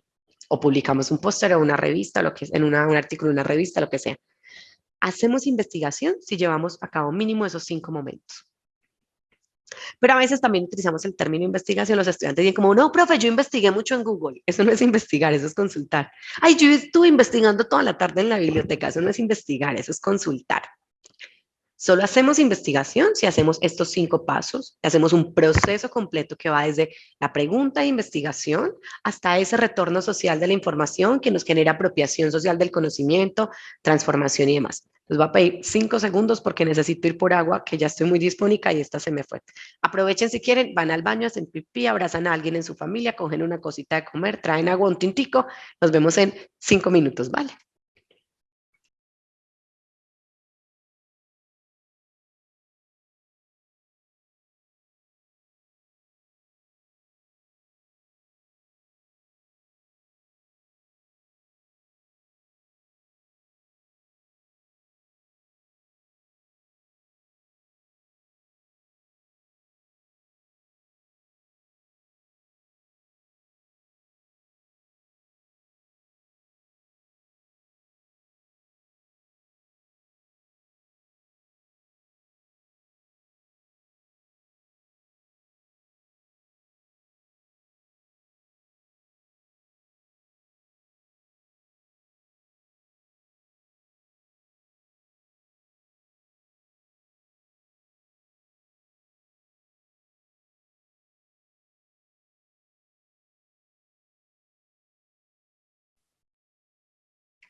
¿Volví?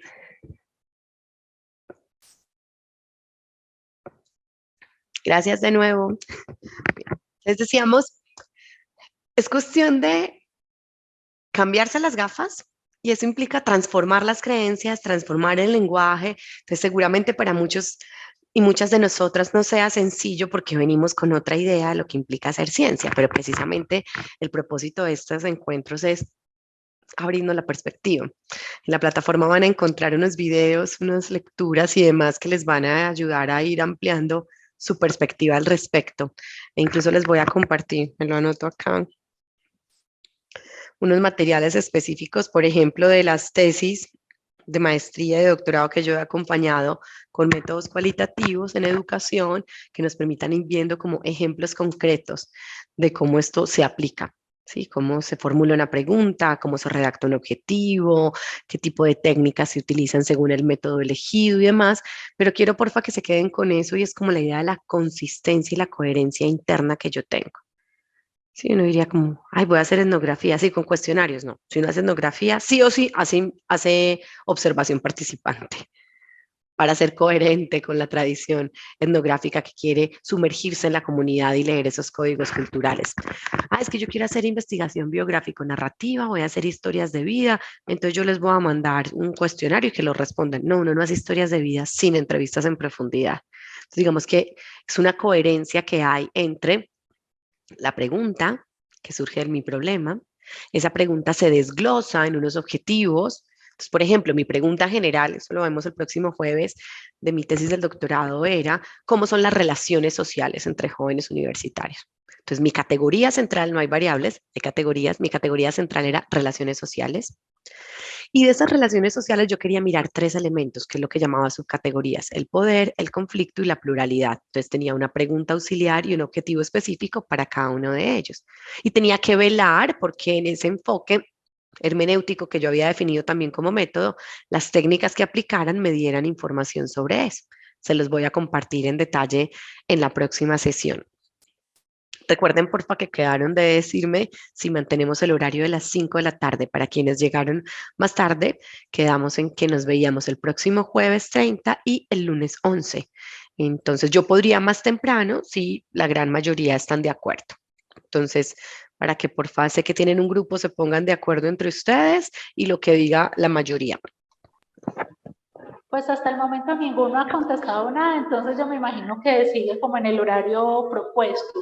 Ah, ok. Solamente había una profe que había puesto en el chat que le funcionaba mejor a las 3 o a las 4 porque estaba en Venezuela. Voy a dejar de compartir Correcto, para Ana ver. María. Lo que sucede es que hay compañeros de Venezuela y para ellos me parece que es súper complicado a las 5 de la tarde, porque allí en Venezuela sería a las 6 y se les hace muy tarde.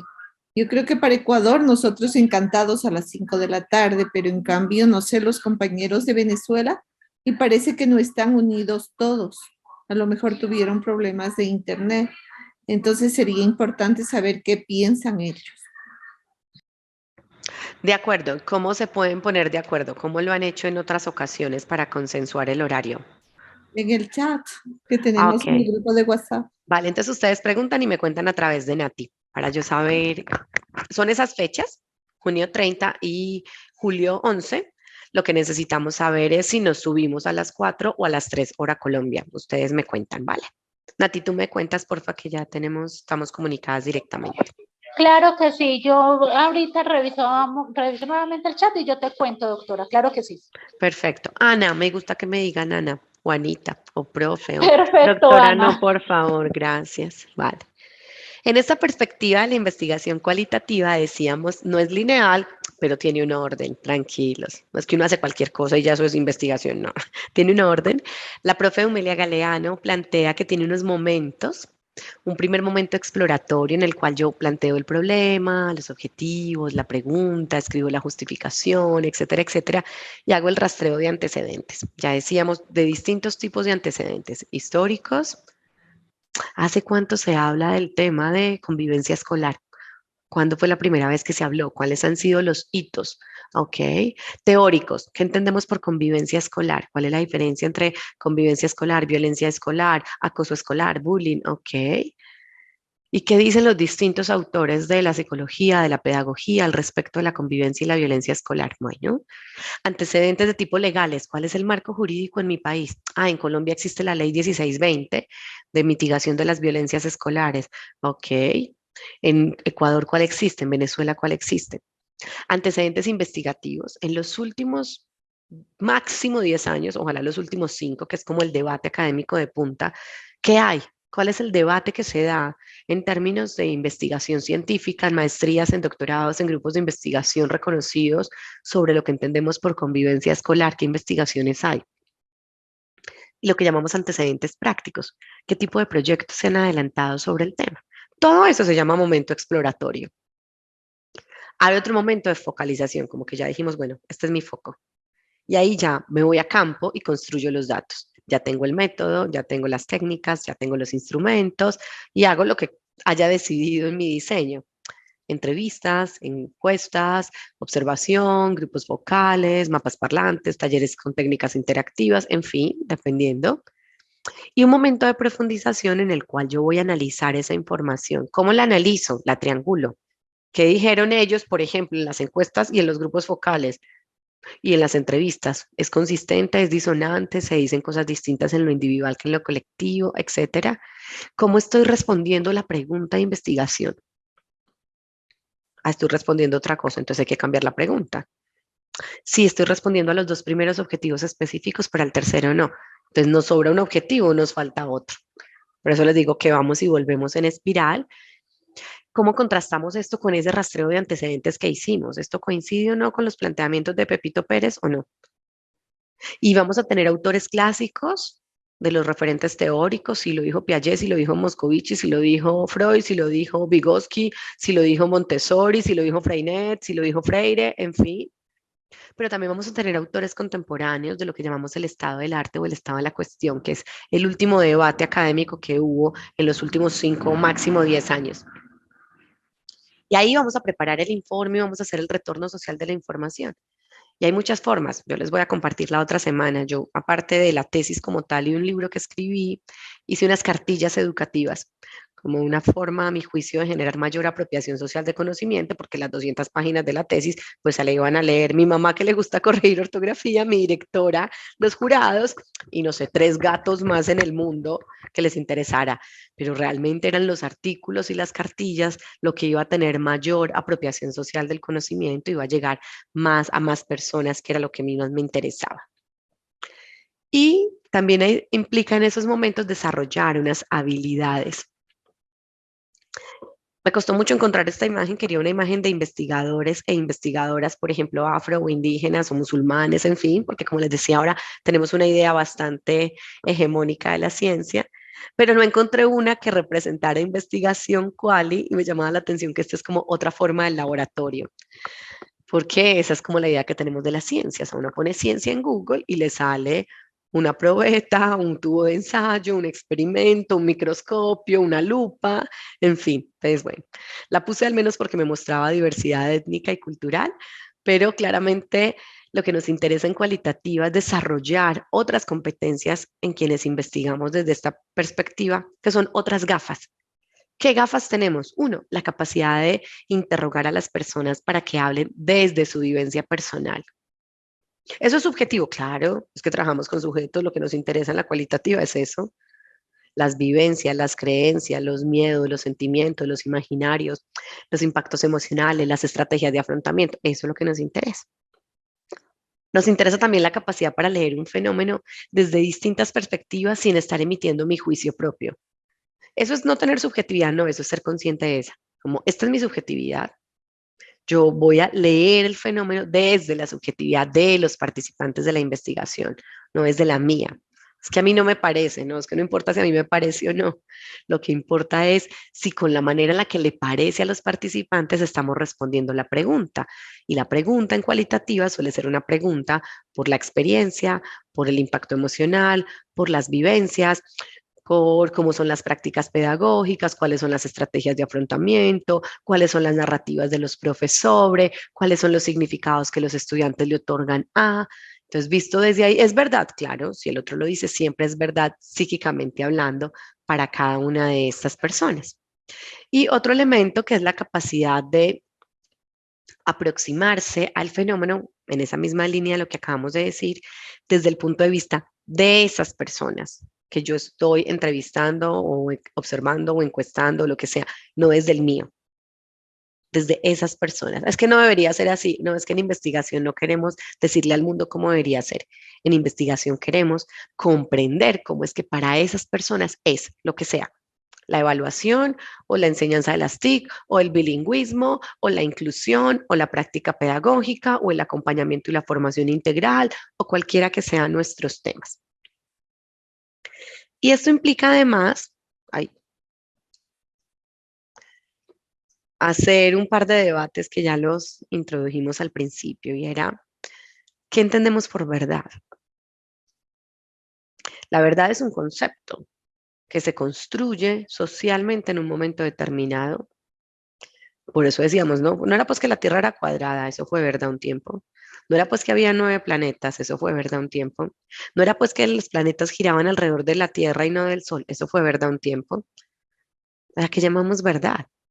A un consenso de una comunidad científica que en un momento determinado dice esta es la verdad.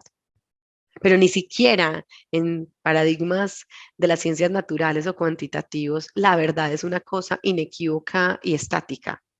¿Qué era la verdad del COVID? ¿Cuántas verdades hemos tenido sobre el COVID? ¿Cuántas verdades en términos de consensos que las comunidades científicas dicen en ciertos momentos? Entonces, desde esta perspectiva, no creemos que los objetos existan naturalmente por fuera de los sujetos. Cualquier objeto, la evaluación como objeto de estudio, el objeto, el amor, el objeto, la muerte, el objeto, la práctica pedagógica, el objeto, la formación integral, el objeto, el bullying, el objeto, el consumo de psicoactivos. ¿Sí? Ese es mi objeto de investigación como mi tema problema. No está por fuera de los sujetos, está precisamente en la construcción que los sujetos hacemos de eso. Por eso son producciones históricas y culturales. Y por eso es tan distinto cuando investigamos con seres humanos, porque aquí lo que nos interesa es darle un lugar precisamente a la forma en la que cada humanidad va viviendo ese fenómeno o ese objeto de investigación en el que sea que nos estemos vinculando. Y otro elemento que ya lo hemos abordado muy bien a lo largo de este encuentro es la idea de si creemos o no en el concepto de neutralidad. Yo no creo en el concepto de rigor. Creo en el concepto de cientificidad asociado a la validez de los datos y la confiabilidad, pero no creo en la objetividad. No creo que no sea posible no escuchar otras voces. Ese investigador o esa investigadora tiene unas voces que le hablan. Esa voz que le habla puede ser su marco teórico, su deseo de comprobar o tumbar su hipótesis, puede ser la entidad que lo financia, puede ser la institución educativa a la que pertenece, pueden ser sus ideales lasallistas, puede ser su deseo porque todavía existe el concepto de zona de desarrollo próximo, que es muy lindo en Vygotsky.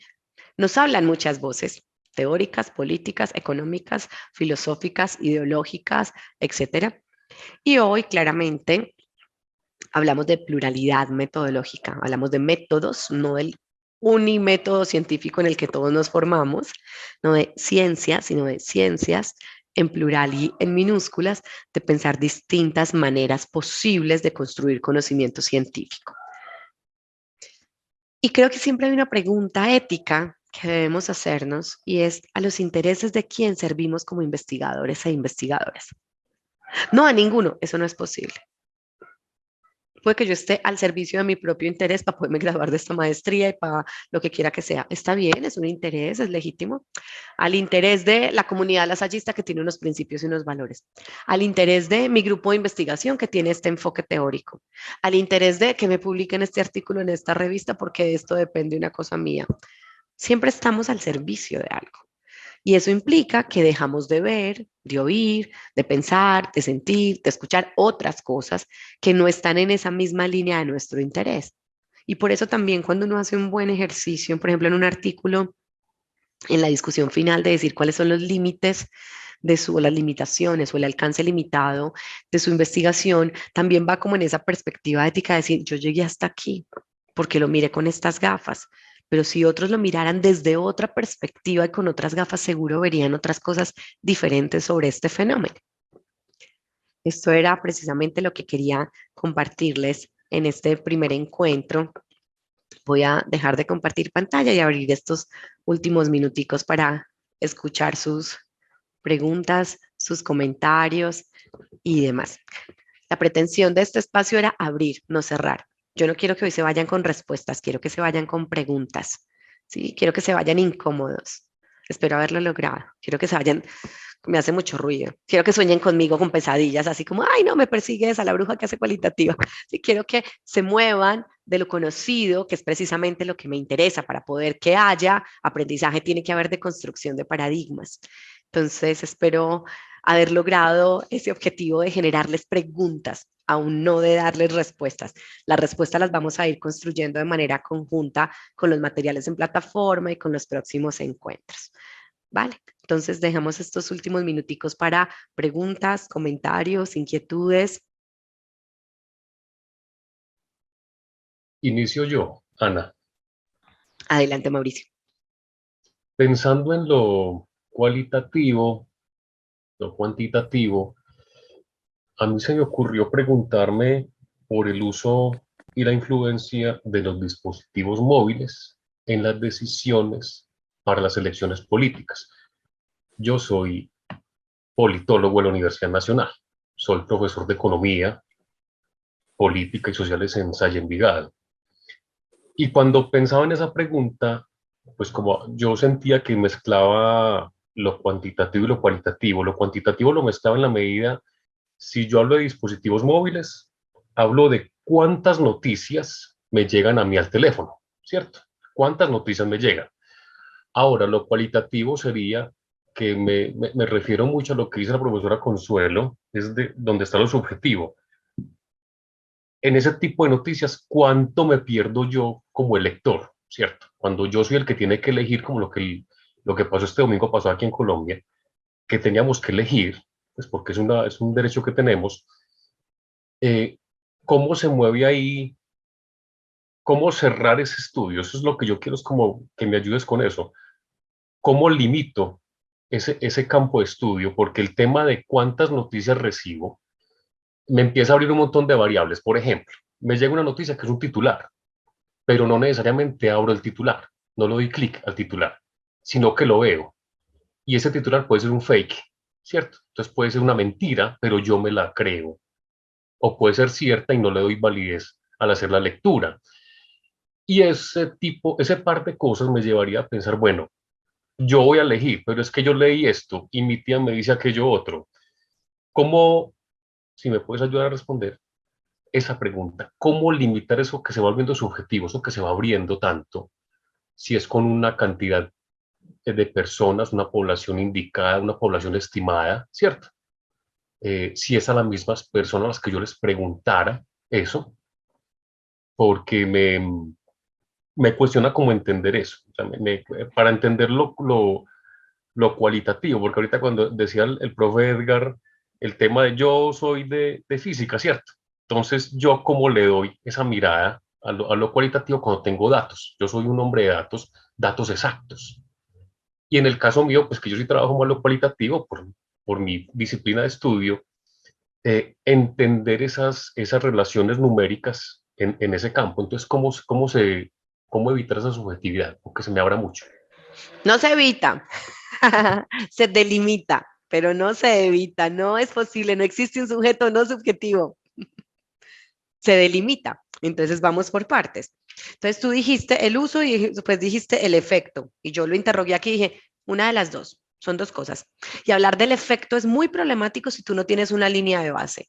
Si tú no tienes cómo mostrar que esos sujetos antes del uso de los dispositivos hubieran votado por X o Y, pero que ahora que usaron los dispositivos y les llegaron las noticias, cambiaron su voto. Entonces, por ejemplo, lo primero que yo te diría para delimitar es la categoría efecto, impacto, transformación, cambio. Es muy problemática si tú no tienes una línea de base o una evaluación ex ante para comparar con una evaluación ex post, porque entonces tú puedes decir, o tienes, por ejemplo, y sería muy bueno si lo haces en modalidad Quanti, un grupo experimental y un grupo control. Entonces dices, estos van a tener dispositivo móvil y les van a llegar las noticias, y estos van a estar aislados de la tecnología y no tienen noticias. Vamos a ver su diferencia electoral. Entonces, si tú quieres preguntarte por el efecto, es porque tienes como saber cómo eran antes para saber cómo se cambió después. Y creo que hoy saber cómo era alguien sin dispositivo móvil sería inviable. Y tienes que saber cómo es este personaje que usa un dispositivo móvil versus o en comparación o en contrastación con alguien que no lo usa, que hoy sería una cosa muy difícil también, como ¿a quién dirías tú que no usa un dispositivo y no tuvo acceso a una noticia que le llegó por WhatsApp? Así fuera una fake news o no. Entonces, esa primera sería mi primera pregunta para delimitar qué es lo que tú quieres mirar, porque si te metes con la categoría efecto, estamos hablando de una cosa que te genera mucho ruido porque no tienes una evaluación ex ante y porque no tienes otro grupo al que puedas contrastar, ¿sí? Ahora, el quién, entonces uno dice, ¿quiénes? Todos los colombianos, que se supone que podíamos votar, que somos 50 millones, pero que íbamos a votar casi 40, pero que votaron 15, pero que son todos los colombianos. O tú vas a decir, estos estudiantes de quinto semestre de de la universidad tal. Entonces, el quién también lo delimita. Y en la pregunta de investigación tendría que decir, en jóvenes de primer semestre de la universidad tal, que tenían más de 18 años, qué sé yo. ¿Sí? El dónde. ¿Es en una institución? ¿Es en un país? ¿Es en qué? También tendríamos que acotarlo. Y eso te permite definir la pregunta y el objetivo. Porque yo podría hacer una redacción de una pregunta cualitativa tipo, ¿cómo perciben los estudiantes de quinto semestre de la Universidad Nacional de Ciencias Políticas que el uso de celulares afectó o no su elección electoral? Y entonces mi categoría central es la percepción. Y entonces retomo autores de la psicología social que hablan del concepto de percepción social para que ellos digan, uy, si me tenían bombardeados a punta de WhatsApp y peleé hasta con mi abuelita y entonces yo al final no sabía ni a quién creerle. Ok. O tú puedes decir, ¿cuál es la experiencia de los estudiantes o de los jóvenes tal o del grupo de personas que utilizaban estos dispositivos móviles? Entonces, ahí en tu pregunta de investigación lo vas delimitando y en consecuencia con eso vas definiendo el objetivo. Entonces, si mi pregunta de investigación es, ¿cómo perciben este grupo de jóvenes que el uso de dispositivos influyó o no influyó en su elección electoral? Mi objetivo sería analizar o comprender o describir o interpretar, luego pensamos los verbos cualitativos, no sería explicar, comprobar, experimentar, serían verbos tipo caracterizar, identificar, describir, analizar, comprender, etcétera.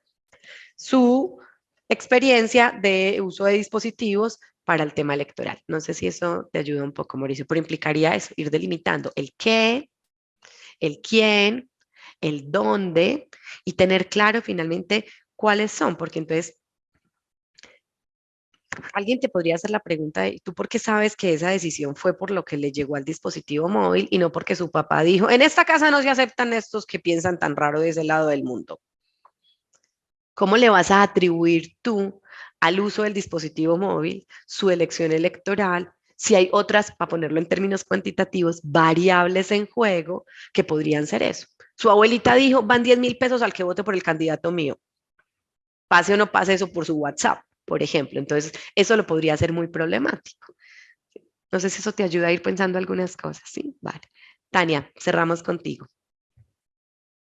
A mí me queda la duda en el sentido de la interpretación, de cómo hago la validez de los resultados en cuanto a una aplicación cualitativa, o sea, cómo interpreto, o sea, cómo puedo saber que mi interpretación es la correcta y no es la efectiva. Perdón, es la efectiva y no es solamente la que yo supongo. O sea, en eso me queda como un poco de duda. No logro entender bien porque tal vez no lo he aplicado y posiblemente por eso me queda esa duda. Pero si me puedes aclarar un poquito eso, te agradecería. Claro. Te voy a invitar también a leer el capítulo 6 de una autora colombiana que se llama Elsie Bonilla en el Más allá del dilema de los métodos. Y en el capítulo 6 ella habla del análisis de datos y ahí tiene un espacio de confiabilidad y validez. Entonces, y la profesora Humelia Galeano, en la que también les voy a recomendar algunos textos, va a decir cómo se hace. Entonces, se hace contrastando casos, se hace validando los hallazgos con los participantes, se hace haciéndole juicio de expertos a los instrumentos, se hace realizando prueba piloto de las técnicas, se hace contrastando con otros colegas, se hace estableciendo triangulación, es decir, comparando lo que dijeron en una técnica y otra. Ahí te cuento 6 de las muchas, ¿sí? Pero es un proceso, o sea, como te digo, O sea, existe un seminario de doctorado que solo se llama análisis de datos y rigor, ¿cierto? Y lo damos en 36 horas después de que han pasado otros 4 seminarios del doctorado en ese. Entonces, seguramente en este curso corto no vamos a llegar hasta allá, pero sí puedo recomendarte bibliografía para que puedas profundizar en eso. Vale. Vamos a escuchar a Paula y vamos cerrando nuestro encuentro de hoy. Bueno, buenas noches para todos. Ana, primero agradecerte. Me parece que el ejercicio del día de hoy ha sido un ejercicio muy enriquecedor porque de alguna manera, y escuchando los espacios con los compañeros, es sacarnos de nuestra zona de confort. Cuando hablamos de investigación, normalmente pasa lo que hablaba Edgar ahorita, siempre vamos en la medición, ¿cierto? Y cuando decimos qué tan válido o qué no tan válido es algo, hablamos de a cuántos le hago la encuesta, a cuántos no se la hago y si es válido o no, y llegar a un número exacto es lo que me da una respuesta en la investigación. Y yo comparto cuando Edgar ahorita decía, lo que pasa es que en mi caso, que mi perfil es matemático-físico, los números se vuelven muy parte de si hago tanto, es válido y es representativo. Pero yo tuve la experiencia de trabajar en la parte de mi tesis de maestría desde la parte cualitativa, y creo que es una parte que no se pierde. Cuando empecé a trabajar en este aspecto, empecé a deleitarme con otras cosas muy grandiosas, y era el hecho de poder ir hasta el ser, ¿cierto? Que cuando vamos a los números, cerramos, ¿cierto? Si me llegué al resultado, bueno, digo, sirve o no sirve, y de pronto se cierra mucho. La investigación cualitativa nos abre el campo de ir más allá, a acercarnos a la persona, de su percepción, de qué tan válido es, ¿cierto? Digamos que puede uno decir cuando se acaba un periodo, cuando se acaba un año, bueno, ¿cuántos niños perdieron o no perdieron la asignatura? ¿Sí? Y cuantitativamente me da un número y bueno, un porcentaje, ¿no? Y al otro año tenemos que mejorar porque están perdiendo muchos. Y eso es válido, pero la pregunta es, ¿y por qué están perdiendo? ¿Y qué es lo que no están entendiendo? ¿Y dónde estamos fallando? ¿Cierto? Y es algo que la investigación cualitativa nos puede regalar, y a veces nos lo perdemos porque dentro de lo históricamente tratado, tú decías ahorita, siempre ha sido más irnos a lo numérico, por lo que es, digamos que tradicionalmente, digamos que lo que más la gente lleva. Pero lo cualitativo, aunque yo diría que incluso nos lleva a un esfuerzo mayor, y a eso, por eso también creo que le huimos mucho, ¿cierto? Porque no es tan fácil contrastar un dato, porque ir a la entrevista y saber escuchar al otro y saber que tengo que ser muy fiel a lo que el otro dice y que yo no lo puedo, o sea, lo que decían ahorita, el miedo a ser subjetivo, ¿no? Obviamente la investigación nos va a llevar a la subjetividad porque si no, no tendría sentido. Cuando tú planteas la respuesta, la pregunta de antemano, estás tratando de llegar a una respuesta específica, ¿cierto? Pero la ventaja de este otro es que nos lleva a otro tipo de metodologías muy diferentes, donde no es tanto las encuestas que aplique, sino con los 3 o 4 o 5 que yo trabaje, me pueda dedicar, me la pueda disfrutar, ¿cierto? Y a mí me pareció muy valioso el espacio.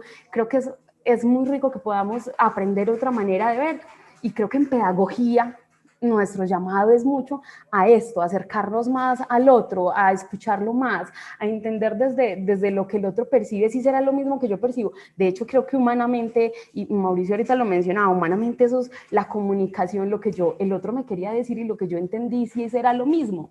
Y nosotros en el aula de clase, creo que todos los días enfrentamos la misma situación. ¿Será que lo que yo le estaba explicando a los niños, eso sí fue lo que entendieron? ¿Cierto? Porque en esa brecha de enseñanza-aprendizaje hay un roto gigante, ¿sí? Porque una es la idea que yo lleve, otra la que él coja. Una cosa es lo que yo te quiera enseñar en este curso de cualitativo, y otra es lo que tú aprendas, sin duda. Entonces es un espacio muy, muy interesante, y creo que es eso, aunque nos asusta mucho porque hay mucho que aprender y mucha tela que cortar del tema. Creo que es muy enriquecedor para nosotros hacerlo, y muchísimas gracias por el espacio. Y obviamente sabemos que no es fácil, pero creo que es muy enriquecedor y muy agradable aprender. Gracias a ti, Paula. Cuando decías lo de los números, me acordé de un profe del doctorado. Él era mi profe de estadística. Y el todo lindo era el profe de estadística. Y decía, uno con los números no dice la verdad, mentiras. Porque entonces uno dice, es que si tiene números es verdadero, y es científico y es objetivo. Eso es más falso. Entonces, y él nos ponía este ejemplo, y yo decía, ay, el profe de estadística está dudando de las estadísticas, lo amo. Y decía, vea, yo llego aquí, yo me acabo de comer un pollo entero. Hay pollo a esta hora de la comida, qué mal ejemplo puse, pero ese fue el que dijo el profe. Paula no comió pollo, pero por promedio nos tocó ya medio pollo. O sea que aquí no hay inseguridad alimentaria. Listo, nos fuimos. ¿Cierto que los números no dicen la verdad? Y yo la miraba como, wow, y era el profe de estadística. Y me parecía súper bonito que fuera un hombre con capacidad de dudar de sí, de sus números, que daba clase en un doctorado, su módulo era estadística, nos quería vender la idea de la estadística y arrancó dudando de la estadística.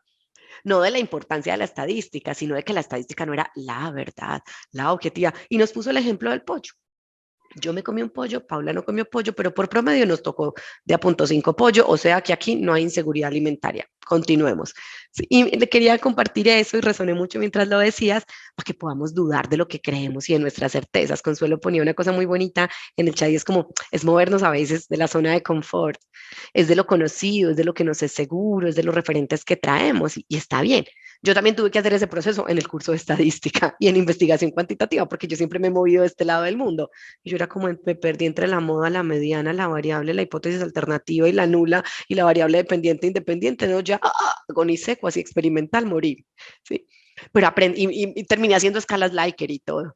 Pero necesitaba moverme de la zona de confort, que para mí el confort era la cualitativa, pues porque soy psicóloga, porque soy pedagoga, porque en esto me muevo, pero para moverme de ahí y decir, ya, ¿por qué no hago? No quiero transitar ese camino, pero no porque no sea un camino válido, es porque yo me siento más cómoda en este camino que responde más a mi idea del mundo, de la ciencia, a mi quehacer como mamá, como maestra, como psicóloga y demás. Entonces, gracias por eso.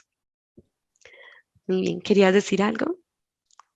Consuelo, ¿tú eres Facultad de Ciencias Sociales? No, Facultad de Ciencias Sociales es Nati, Soy yo, ¿cierto? soy yo, Ok, sí, es sí. que me sale un nombre por aquí, pero luego vi este por aquí. Nati, ¿querías decir algo para que cerremos? No, sí, no, agradecerte, Ana, por esta asesoría. Pues yo soy muy cuantitativa, yo incluso mi doctorado, ya ellos lo saben, yo hice mi doctorado en epidemiología y bioestadística netamente cuantitativa, pero concuerdo mucho con lo que tú dices y es la rigurosidad. La rigurosidad es lo que realmente hace que el proceso investigativo tenga un valor. Depende es de nuestra posición como investigadores, tener muy claro cuál es ese punto de vista o cuál es ese partida, esa ideología, si somos hermenéuticos, si somos empíricos analíticos, tenerlo muy claro, defenderlo con argumentos, pero no eso llevar a que rechacemos otras formas de hacer ciencia. Entonces, mirar que desde la parte cualitativa, que sí, infortunadamente siguen habiendo muchos colegas que la menosprecian, mirar que sí tiene una gran rigurosidad y que evidentemente ambas miradas hay que tenerlas en cuenta para poder llegar a unos avances. Entonces, de verdad que muy agradecida y esperando. Ahorita yo les hago la pregunta por el chat para que concordemos lo de los horarios de las próximas sesiones y nada, y agradecerte, Ana, porque de verdad que es muy enriquecedor. Con muchísimo gusto, gracias por su disposición, por su apertura, gracias por dejarse incomodar, gracias por abrirse a esta experiencia. Nos vemos el próximo jueves. Creo que mañana ya les están contando las cosas para que miren en plataforma. Yo ya pasé todo el material a Daniel que nos apoya allí y bueno, estoy atenta a través del correo electrónico y de la plataforma de sus inquietudes y demás. Nos vemos en una semanita.